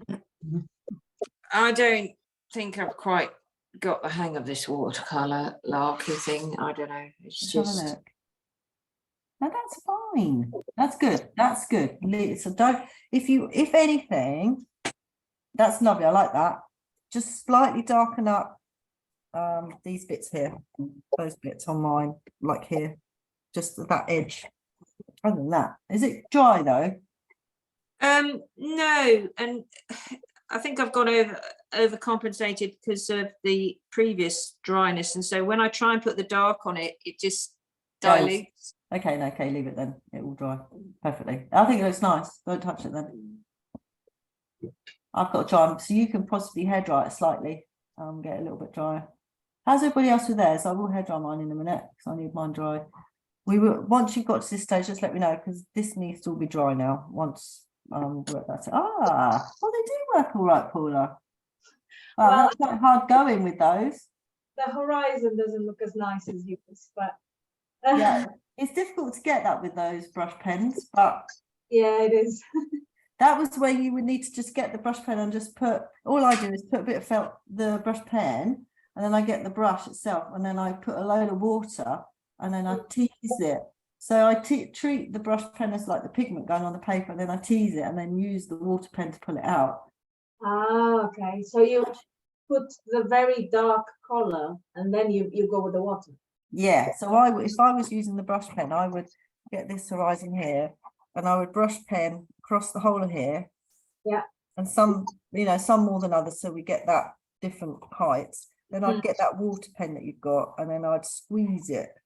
Obviously, this all needs to be wet as well. And then I'd tease it, so it literally, and I'd have it on an angle, so it actually drips down. And then you could go in and add more color once that's a different color, and it will work. But the trouble is with brush pens, once it's wet, you can't use the brush pen on the wet because it won't do it, will it? Yeah, exactly. It's quite difficult. So it takes a different kind of planning to do that. Anyway, I'm going to dry mine, everybody. So just bear with the noise a second. Oh, if I plug it in might help.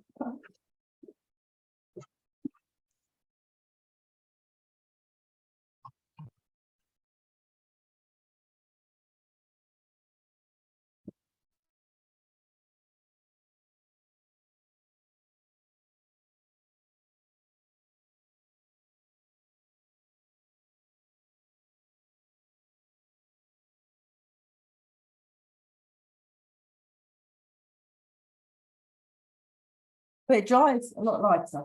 It always does. Watercolors. I think brush pens doesn't it? Brush pens kind of just stays the same kind of hue.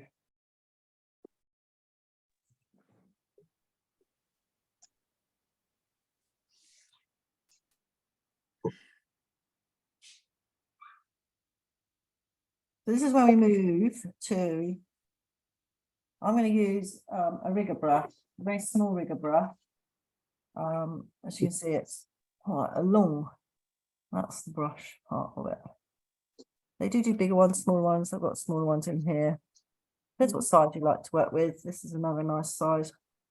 What size are you using? Are you using? I've got a 1 and a 3. You see the difference? Only a 2, I think. So whatever size you like. If you're working quite a small area, you might find the 3 works better to start with, and then move down to the 1 after that. So basically, we're just going to draw the tree on, and we're going to use a burnt umber, and I'm going to use burnt umber and indigo because they're the 2 dark colours I've got. You can either mix some up on your palette, or you take it straight out of the pans. I'm going to put some on here and work. So I'm just popping it into my colour here. I'm just taking it onto here. If you've got tubes, obviously you can squeeze some tubes out, do it that way. And I've got burnt umber, or like sepia or some kind of brown, doesn't matter what kind of brown. Just choose a darkish brown. So we're getting a very dark brown and a very dark blue. So basically, if you've got a dark brown and a dark brown, which you might have, Paula, with brush pens, use those. I haven't got that in watercolors. We've just got burnt umber is probably the darkest brown we can get. So to get that burnt umber darker, I use indigo with it to get that darker brown. With the brush pens, you should hopefully have a darker colour. A bit of luck. So if you've only got burnt umber and you don't have indigo, what do you suggest? Payne's grey. You should have Payne's grey, Jenny. Okay, yeah. Yep, just a darker colour to add to the brown. And we're just going to draw it on. I'm actually going to draw the trunk on with my number 6, my bigger brush here. and then I'm going to change into my smaller brushes. So these are the 3 I'm going to use to do my tree. So basically you're colouring it in. Now I've got some wax resist on here that I put on this side that I put on this tree earlier. Are you doing this with a dry brush? Yeah, because we're working in such a small area. Yeah. I'm just going to put it on dry, and then I'm going to add in darker colours as we go. You can use your water obviously to spread. So it's quite thin. And you've got to remember the light's coming from on my picture here, it's coming from the left-hand side. So just think about the tree when you're doing it. And then you can go and you can just pop your brush into the indigo I've got there, or the Payne's grey, and you can add it as you're going up the tree. Paint, and you get that dark. Exactly. Oh, I don't know what happened there. Okay, let me just change that. There we go. So as I'm going up, I'm cleaning my brush. You always clean your brush with watercolour. I've got quite a lot of paint on there, so I'm going to use some of that. I'm going to drag some of it up. You don't need to keep putting paint on. And just think about where the light is coming from. So I'm just going to get the bases of the tree down with my bigger brush, and then I'm going to change to my smaller one. And that's the bases of my tree. That one. I'm going to do the other tree in a minute. I'm just going to work on one tree at a time. So that's the basics of my tree down. And you can see some different browns going on there. Literally, as I was going up, you alternate the brushes. So the colour, so I can drop a bit of indigo in there, a bit of burnt umber, and then drop in a bit of indigo. As you're going up, just get different shades of brown. Don't do it all the whole way because the light's coming from the left-hand side. So this side of the trunk is quite dark. You've got the wax resist going on here. Earlier, there. I had some here, I think. Got to discover it now. I can't remember where I put it. Oh yeah, they're in there. There. And so I just think, well, that needs to be darker there. Just add a little bit of indigo. And then once you've got the bases of your tree on, you can start to draw all these little pencil lines that you put on very gently with burnt umber. I mean, if you want to work on both trees at the same time, feel free. So I'll just drop a bit of indigo, Payne's grey or indigo to darken that up there. I've got a bit of wax resist going on down there by the looks of it. And so I'm going to paint it on. So start to paint on the branches, kind of follow the pencil marks you've got, if you can. My brush doesn't seem to be as pointy. It's kind of just smearing it. Oh, is it a rigger? What one is it, Jenny? I've got a 6. You said to sort of put the basis in and then go out with the. Yeah. So which one is smearing it? The 6th. See, look, I don't know if you can see, but Lift it up a bit. Lift it up. So use it. So go from the. So basically, I put on with the big brush. I put on the trunk, and then I've now switched to my smaller one to start putting the branches. yeah, but it's the bigger one. I can't seem to. If it's dry, it doesn't seem to want to take the paint on. If I put it wet, then I'm in trouble. So I don't really know what to do. Dried? Is this dry now? This skyline. The paint's there. The picture's dry. I did it with a hairdryer. Okay. But I can't seem to, because the paintbrush is dry. It's just not coming off from the paint block. Okay, so if you mix some up like I have here on screen in a little palette. Yeah, but that's just doing the same.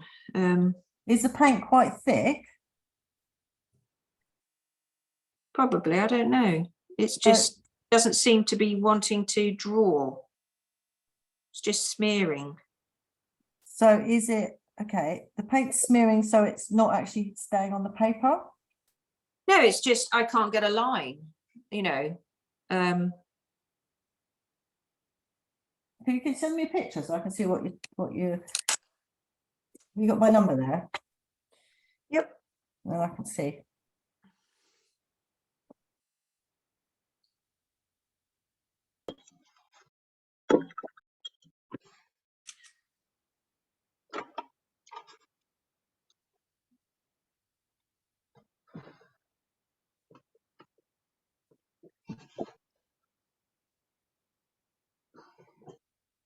There you go.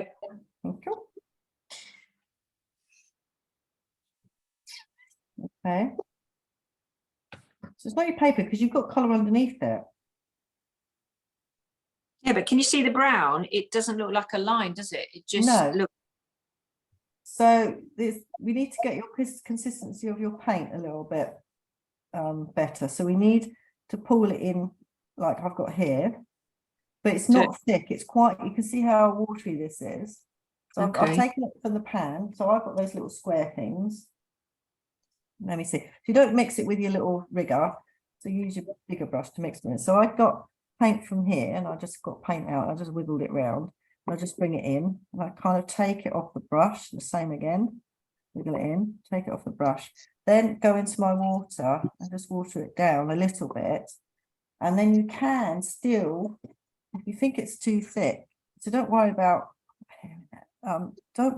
if you think that's too thick, because you can always take some from there and plonk it next door, make it more watery and add a bit more water to it.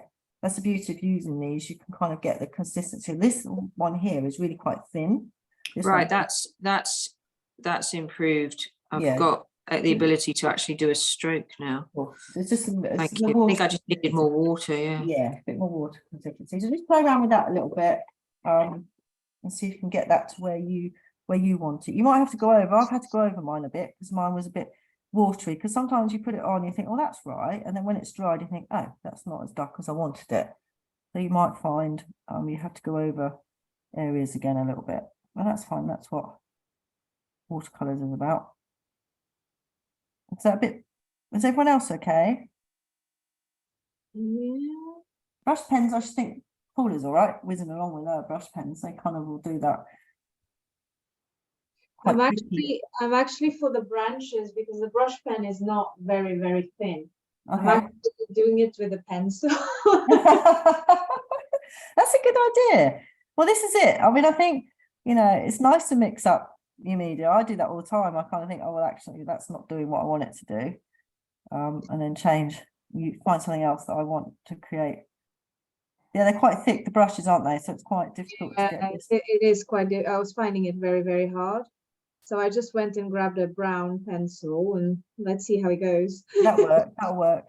And I think I can't, there's no suggestions because you can't get the ink out of those to even play No, with them. And exactly. I think I probably, when I was doing stuff like that with those, I probably resorted to watercolors to do the fine art stuff on my pen, like I I'm say. just being a bit lazy. No, you're not being lazy. You can't, it's physically quite hard to get those little thin lines with just a brush pen. Like I say, they do have a point on them, but it's quite difficult to maneuver them. You just, I don't know if you can get them to do. I haven't used them for a while. Maybe I'll just bring them out. Who's got brush? You've all got brush pens, haven't you? Mm. Okay, I think I have. Oh, actually, no, I tell a lie. I think I do. I think you do. I've got them. I know, Jenny. Yeah, I know, Jenny, you have them. Okay, maybe we'll do some of those in the new year with those because they're quite fun actually to use. So when you're doing your trees, just think about where I know it's quite, I keep going on about it, but just think about the dark side of the tree and the light side of the tree. So you get that feeling of where the light is coming from. And I'm just alternating between these two colours. Sometimes I dunk the brush into both the colours. Sometimes I dunk it into one. Sometimes I dunk it into just the brown and the blue. So I've got different colours coming on the tree, basically. So it's not all just a brown tree. It's not all just an indigo or Payne's grain tree. I've got different colours on the brush. I'm just adding little brushes. So I'm adding more branches than I've actually drawn on the paper, just to make it kind of tree-like. I'm going to put a branch here, actually. And like that. And you can add your gouache over the top, Paula, for your. Sorry? You've got gouache, haven't you? I do, yeah. So once you've done your tree, you can go and paint that over the top. I will be doing that on this one here. Right, I'm just going to make this trunk a bit wider to make that tree a bit wider. And then once you've done that tree, you can go and do the background tree. And I said I'll just put the majority of the trunk on with a bigger brush, which starts to make the tree trunk damp. And once it's damp, you can then just drop in colour like you normally would when you're doing wet on wet. Except we're just using the brown base that we've already got on there. Just take that up. And because that's wet now, I can start adding paint to it. So I'll just change to my smaller brush here. And I'm just going to use these two colours that I've got mixed here, the indigo and the burnt umber. Start to create kind of the darks and the lights in the trunk as we go up and down. It will dry darker. You might have to mix up more colour. And because it's damp, you can just drop it in and then watch and wait and see what it does. I'm just going to take that branch up there. The idea is to try and get rid of the sky behind it. So if you can see it between it, you just need to work that area up a little bit more so you can't see the sky behind. So you're just literally using a little brush. You're now drawing them on with this brush. I'm going to need more pink than mine. So I'm just going to load up my paint. Indigo, right.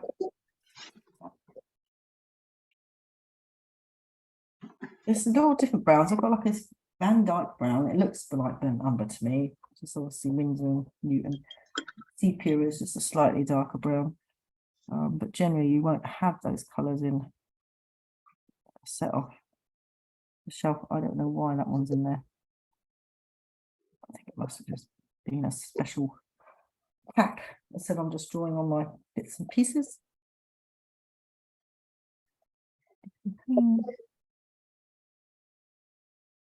It's quite, these little brushes are lovely because you can just literally because they hold so much paint, you don't have to keep, you can draw almost all the whole branch in one go.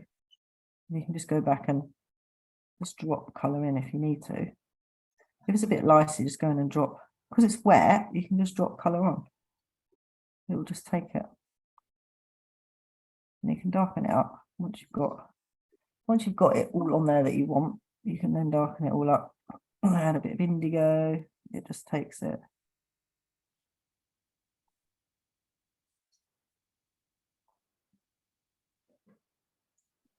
And this side of the trunk's darker, so I just need to darken it up now with a bit of umber, paint, grey or indigo.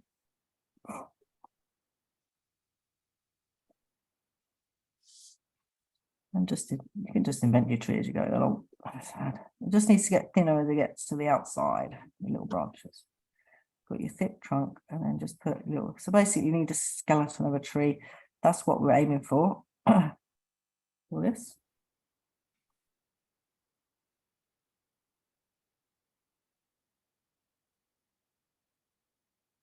And you can, once you've done your tree, which I haven't done mine yet, you can add the fence in.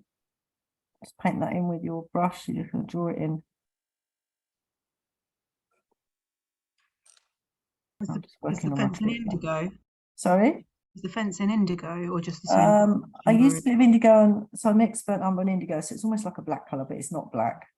I very rarely use black. Not many people. You very rarely touch your black in your watercolour set. But yeah, I just use a mixture of indigo mixed with watercolour.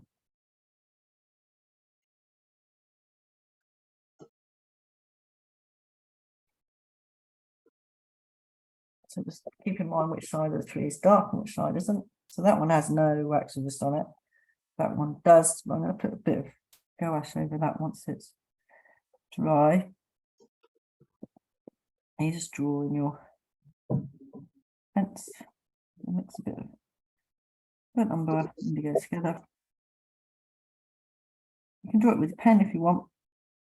It's up to you, really. But if you've got a steady hand, you can pop it in.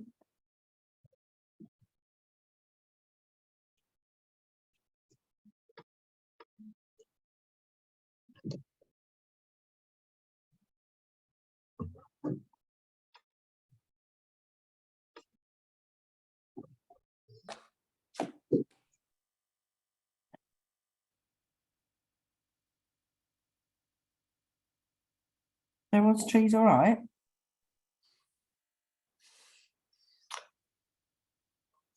You doing all right, Jenny? Jenny's all right. You got your paint going now?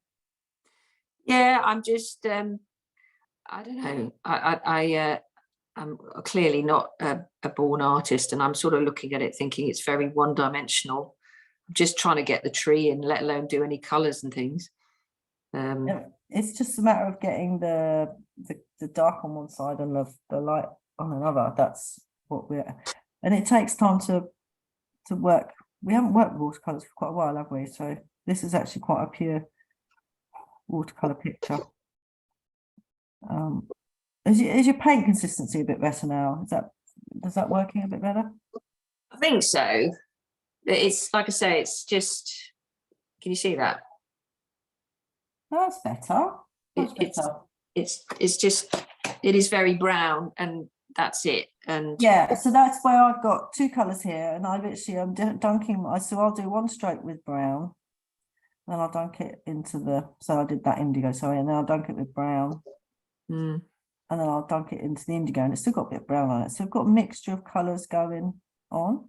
And then all I'll do is, while it's still damp, if I see a branch that's a bit damp, I'll just drop in a bit of darker colour just to mix up that one there. I can add in a bit of, I've got a bit of indigo on my brush, it's a little bit darker. So I'll just add in a bit of dark with it. So because it will be a bit brown otherwise if you don't use a few different colours.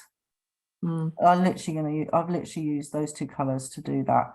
And so once I've run out of paint, let's clean it a bit. Then I'll mix a bit of indigo, and I can add branches with indigo. And then I can go in, dunk it into the burnt umber, and I can dunk it into the indigo and just add some darker. And I can dunk it into the burnt umber, and I've gone back to brown. So I've literally worked with those two colours. Just to mix it up, otherwise you do get brown branches and no other colour. So I've just been alternating with those two colours, and that's it. I haven't used any other colours on those trees. And this trunk's quite dark, but I'm going to add, this one's got the waxy this on it, and that one I'm going to put a bit of gouache on it. So when you've done your trees, we've got a little bit of foreground to put in. Here we've got the riverbank. It's all dry now because we're working in quite a small area. So I'm just using burnt umber here, and I'm trying to keep that little white gap here. is this with a dry brush? This is just dry on dry paper. Sorry, is this just burnt umber or the mixed up It's burnt umber? just burnt umber. This one here I'm using, it's just burnt umber that I've mixed up here. Cool. That's With indigo, yeah? Yeah, the indigo's up there, and then I'm going to add in. So I've just gone across with burnt umber on dry paper. A little bank here. So just remember it's a bank, so it can be higgledy-piggledy. So it's the kind of river's edge. Try not to lose that white line. I'm just going to close it a little bit more because I don't want such a big one. And once I'm happy, I've got a little line there. And take that across. This over this side and that side. It goes behind the bank in front of it. So you're just going to add a little bit of dark, which I'll just dunk my brush into the indigo. Drop it in because it's already damp. I'm just dropping it in. Not brushing it, and the same the other side. It's still damp from when I started putting the paint in, and it'll give that darker brown. And you can go a little bit along there. It's quite watery at the moment. Just add it in little areas, not all of it, just along like that. It's a very small area you're working in. I'll take that up to there, actually.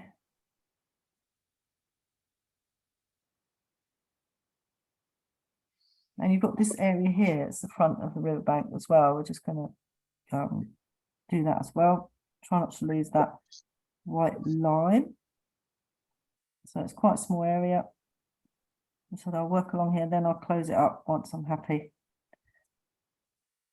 It's quite a big white line at the moment, that's fine. This is just dry paper, paint out of here that I've mixed, which is burnt umber. That's all it is. They're quite muted colours in this.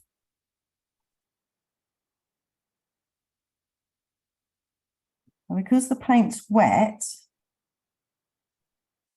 I know we do it on dry paper, because the paint's wet, we can drop in other colours whilst it's still wet, or once it's dry. It's just down to personal choice.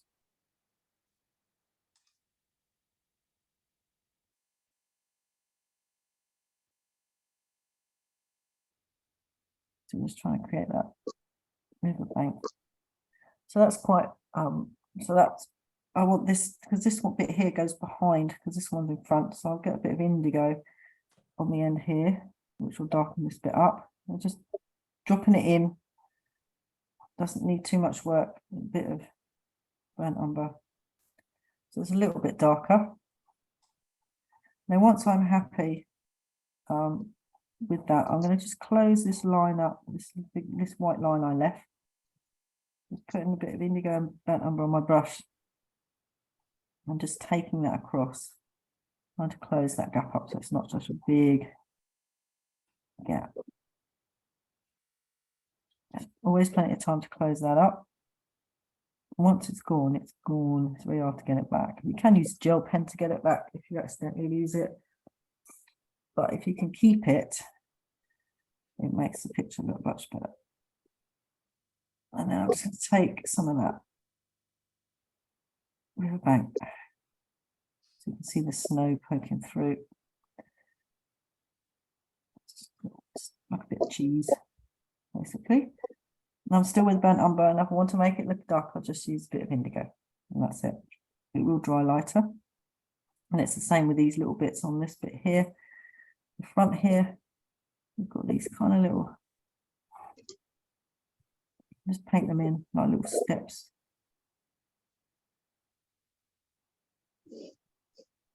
On the front here. Burnt umber.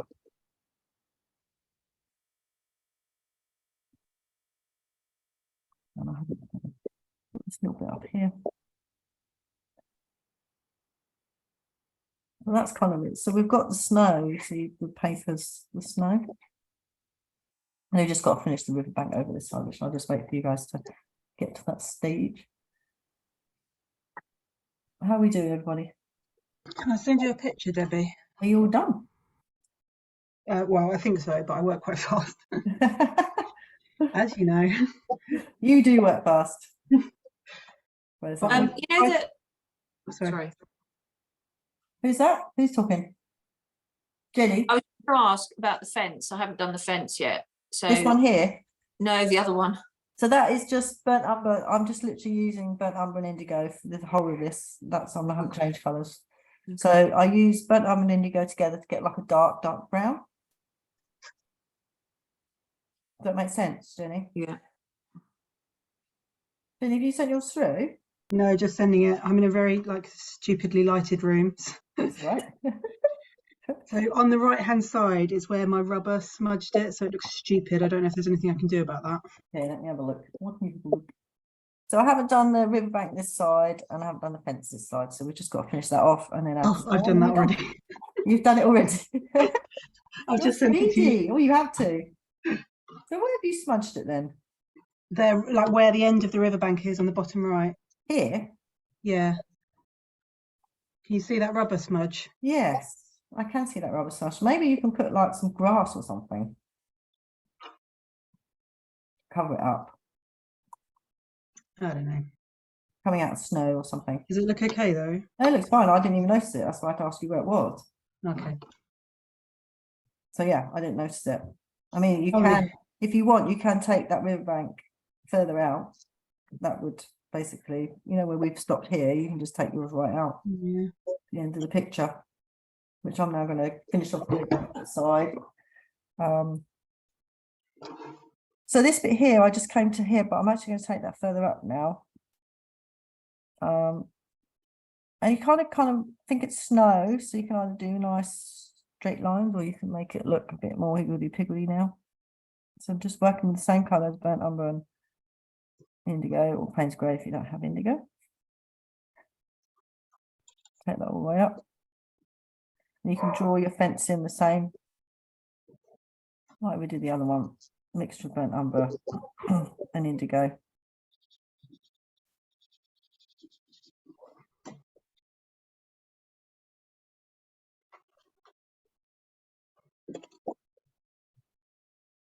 And just do your fence how you like, really.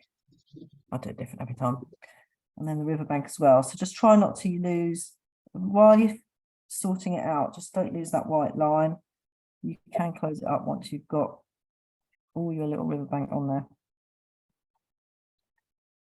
Just keep a nice thick one first, once you put your paint on, then you can get rid of it. It loses its crispness if you lose that white line.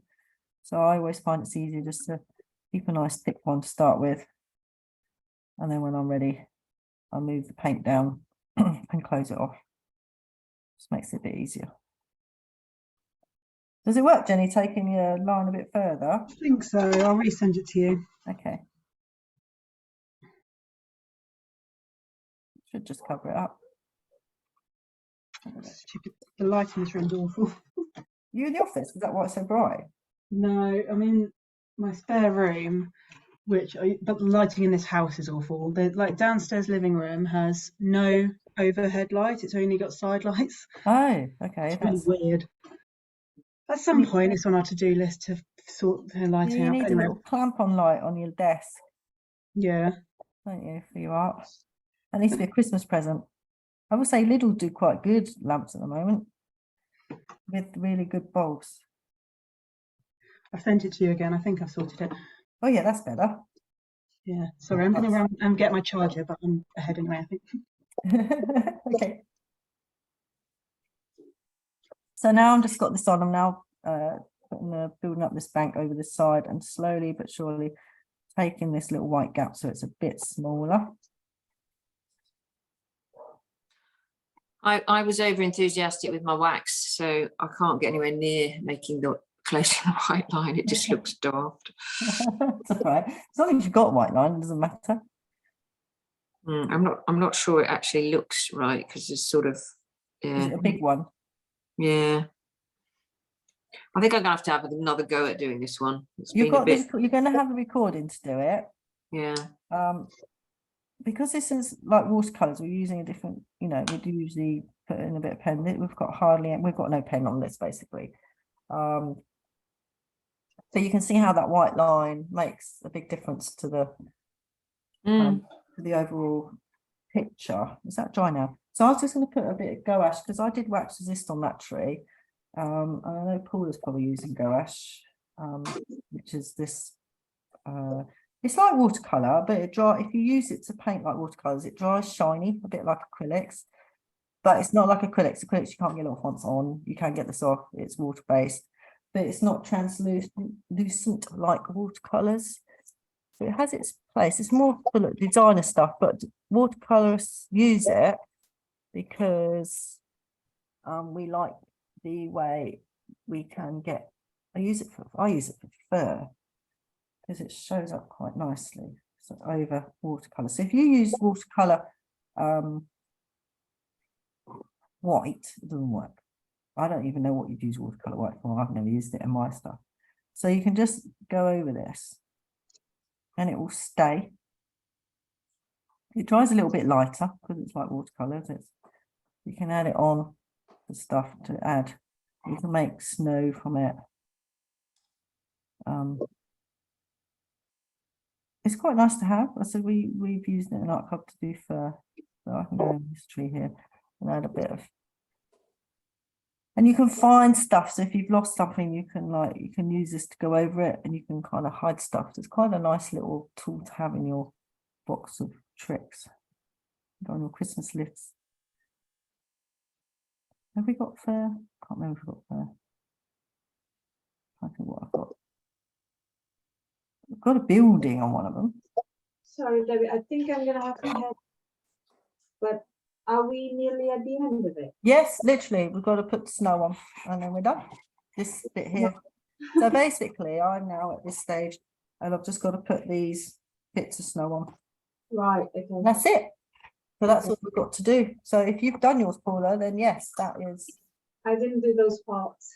You just got to put, wow, that's actually turned out really well with the brush pens because everyone see. Really good.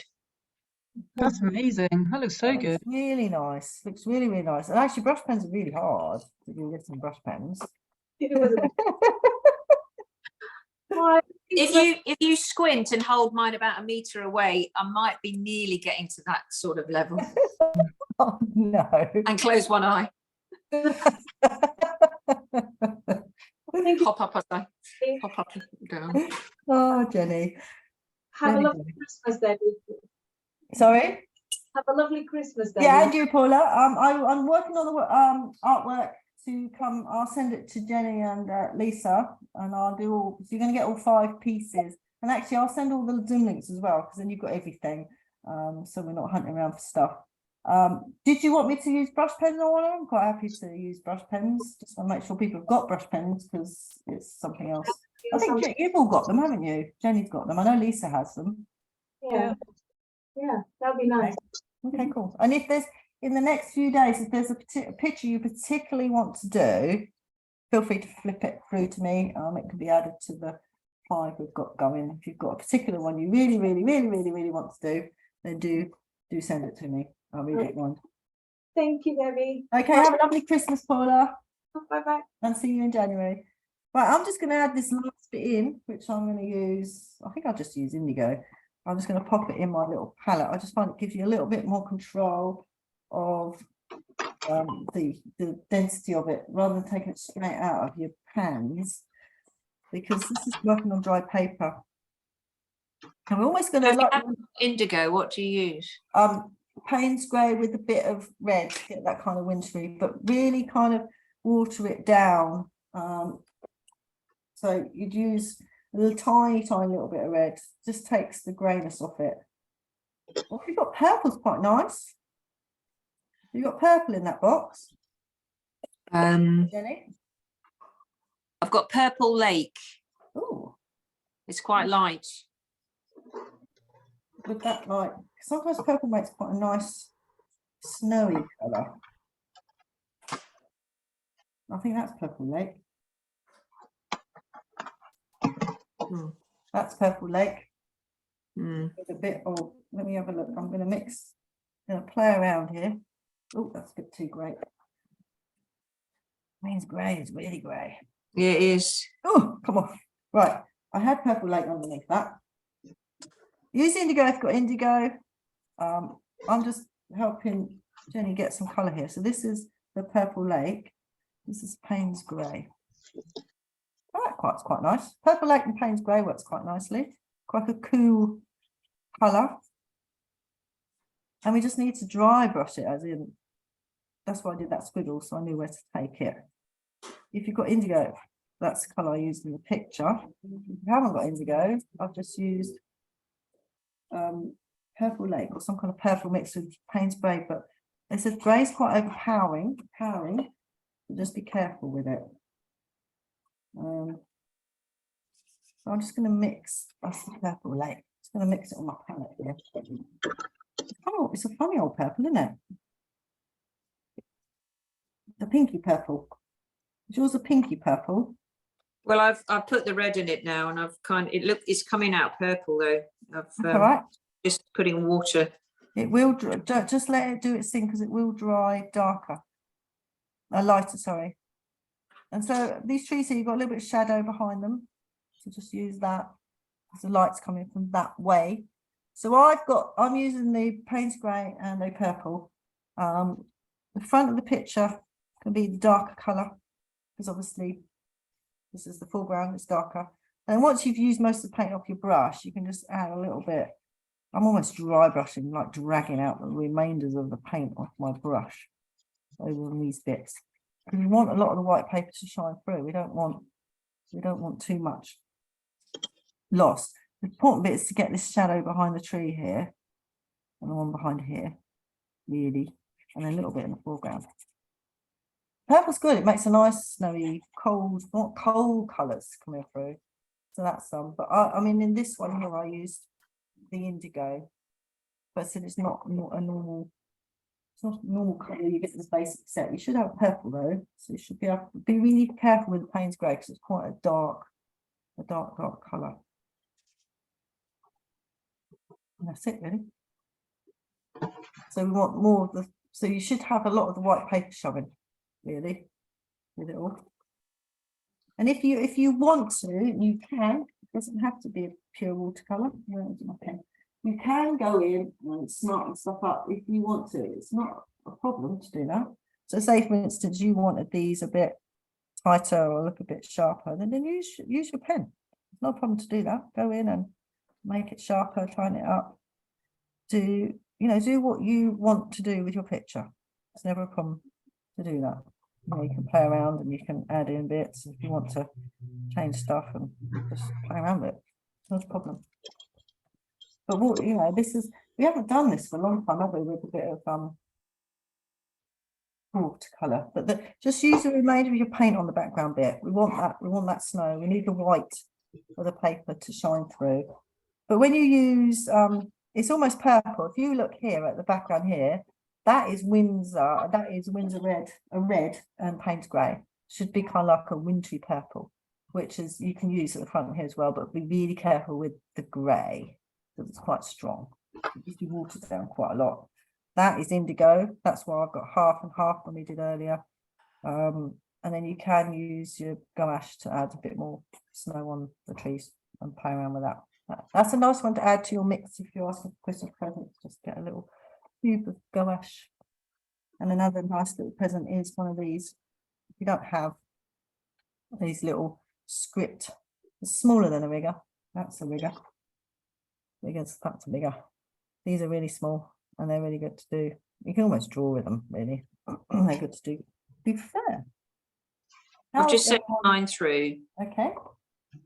How's everybody else? Jenny, you finished yours? I think so, yeah. I'll send it through.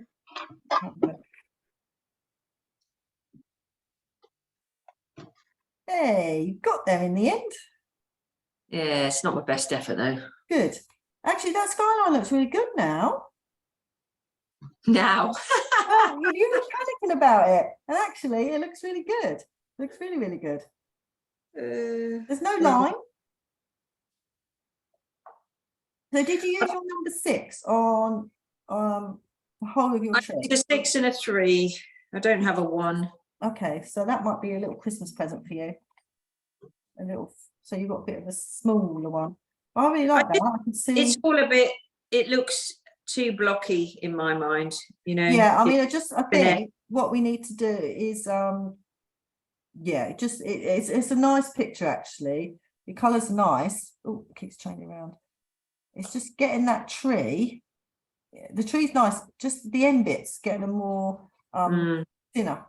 Yeah, a little brush would help. Would be better for you. But it's only because we've literally done this with a brush the whole way through. Whereas I think Paula went over to her pen. Yeah, I think the pen would be easier to do the tree, but then watercolours for the rest of it. Yeah, absolutely. But it's a good exercise for you to learn how to, consistency of the paint to use to get that now to do what we needed it to do. So I love the reflection. That looks really nice. Really, really good. Really, really good. And you've got the river all sorted, a little pond. Yeah, so it's just a matter of, it's just practice, Jenny. Literally, that tree is just, it's really there. Up until last week, I haven't painted since we last did anything. So well, this is it. And I'll tell you how you can possibly try and sort that tree out. Is go in with your black pen and do really thin little tiny little skeleton wiggly wobbly lines just to break it down a little bit more. We just need it a little bit more, and then that's fine. I like the snow at the front. It looks like a snowy scene. I think that's, it's lovely. We just need to get that tree a little less block. Yes. And a bit more fine. And I think a pen might help, like I've just done with my little pen. Just go in and add a bit more of a 3D effect. Just have a go with it and see how it works. Yeah. Yeah, I like that. Well done, because it was like you were panicking to start with, and I love the tree line. That was a complete disaster at the beginning. It looks nice. But once it dries, it always dries lighter, watercolours. So the idea is not to just to wait and see what happens with it. And you'll always get different, you know, I can do the same picture again and again, and it always is different, just depending on how the water decides to mix the two colours. That's the beauty of watercolours. You aren't always going to get the same picture, exactly the same picture. But that's nice. Looks like you could jump in that nice ice cold water. Well done. I would say it's good. Like we haven't drawn. It's been a long time since we've done any art, so that's really good. I'm really pleased with that. You should be pleased with it. I literally would say, when you've got a 3 minute, just get your pen out and just doodle the little branches. Just go out a little further and make them more wispy, and that will change that picture completely. Yeah, and send it through once you've done it. There's no hurry. Right. All right, mate. Lovely to see you. Thank you very, very much. You're more than welcome, and I will send the artwork through. I've literally drawn them all up now. Oh, Jenny's done hers. Hey, Jenny, well done. Good. I'm not so pleased with the snow, but never mind. Snow. You get eager with your paint. You need to leave the paper. Leave the paper. Leave the paper, because the snow is the white of the paper. Oh yeah, I put too much paint on. Yeah, you don't need to paint. You literally need to stop. Yeah. So this is when you need this gouache, because you could literally go in with this gouache, if you have any, and put the paper back to white.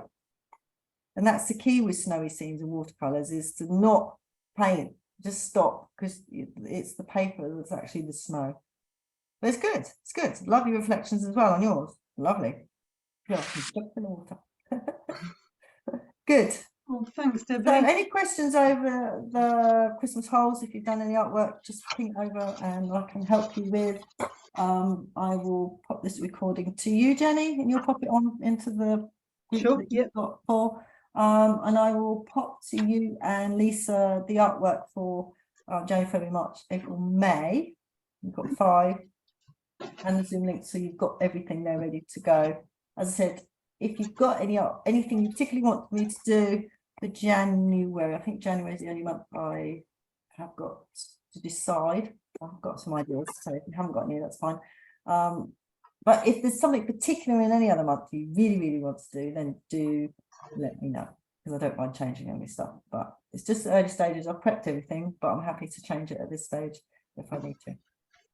Thank you. I'll let you go. Thank you very Thank you so much for coming, and have a lovely Christmas and New Year. You too. And I will see you. I've got to sort out dates. Jenny, do you sort it with Lisa? Or do I sort it with Lisa? Oh, nothing to do with me, I'm afraid. Okay, I just cool. took over I'll while talk she was to off. Lisa and sort that one out. Cool. Thank you for sorting out today, Jenny. Thank you. Have a lovely Christmas.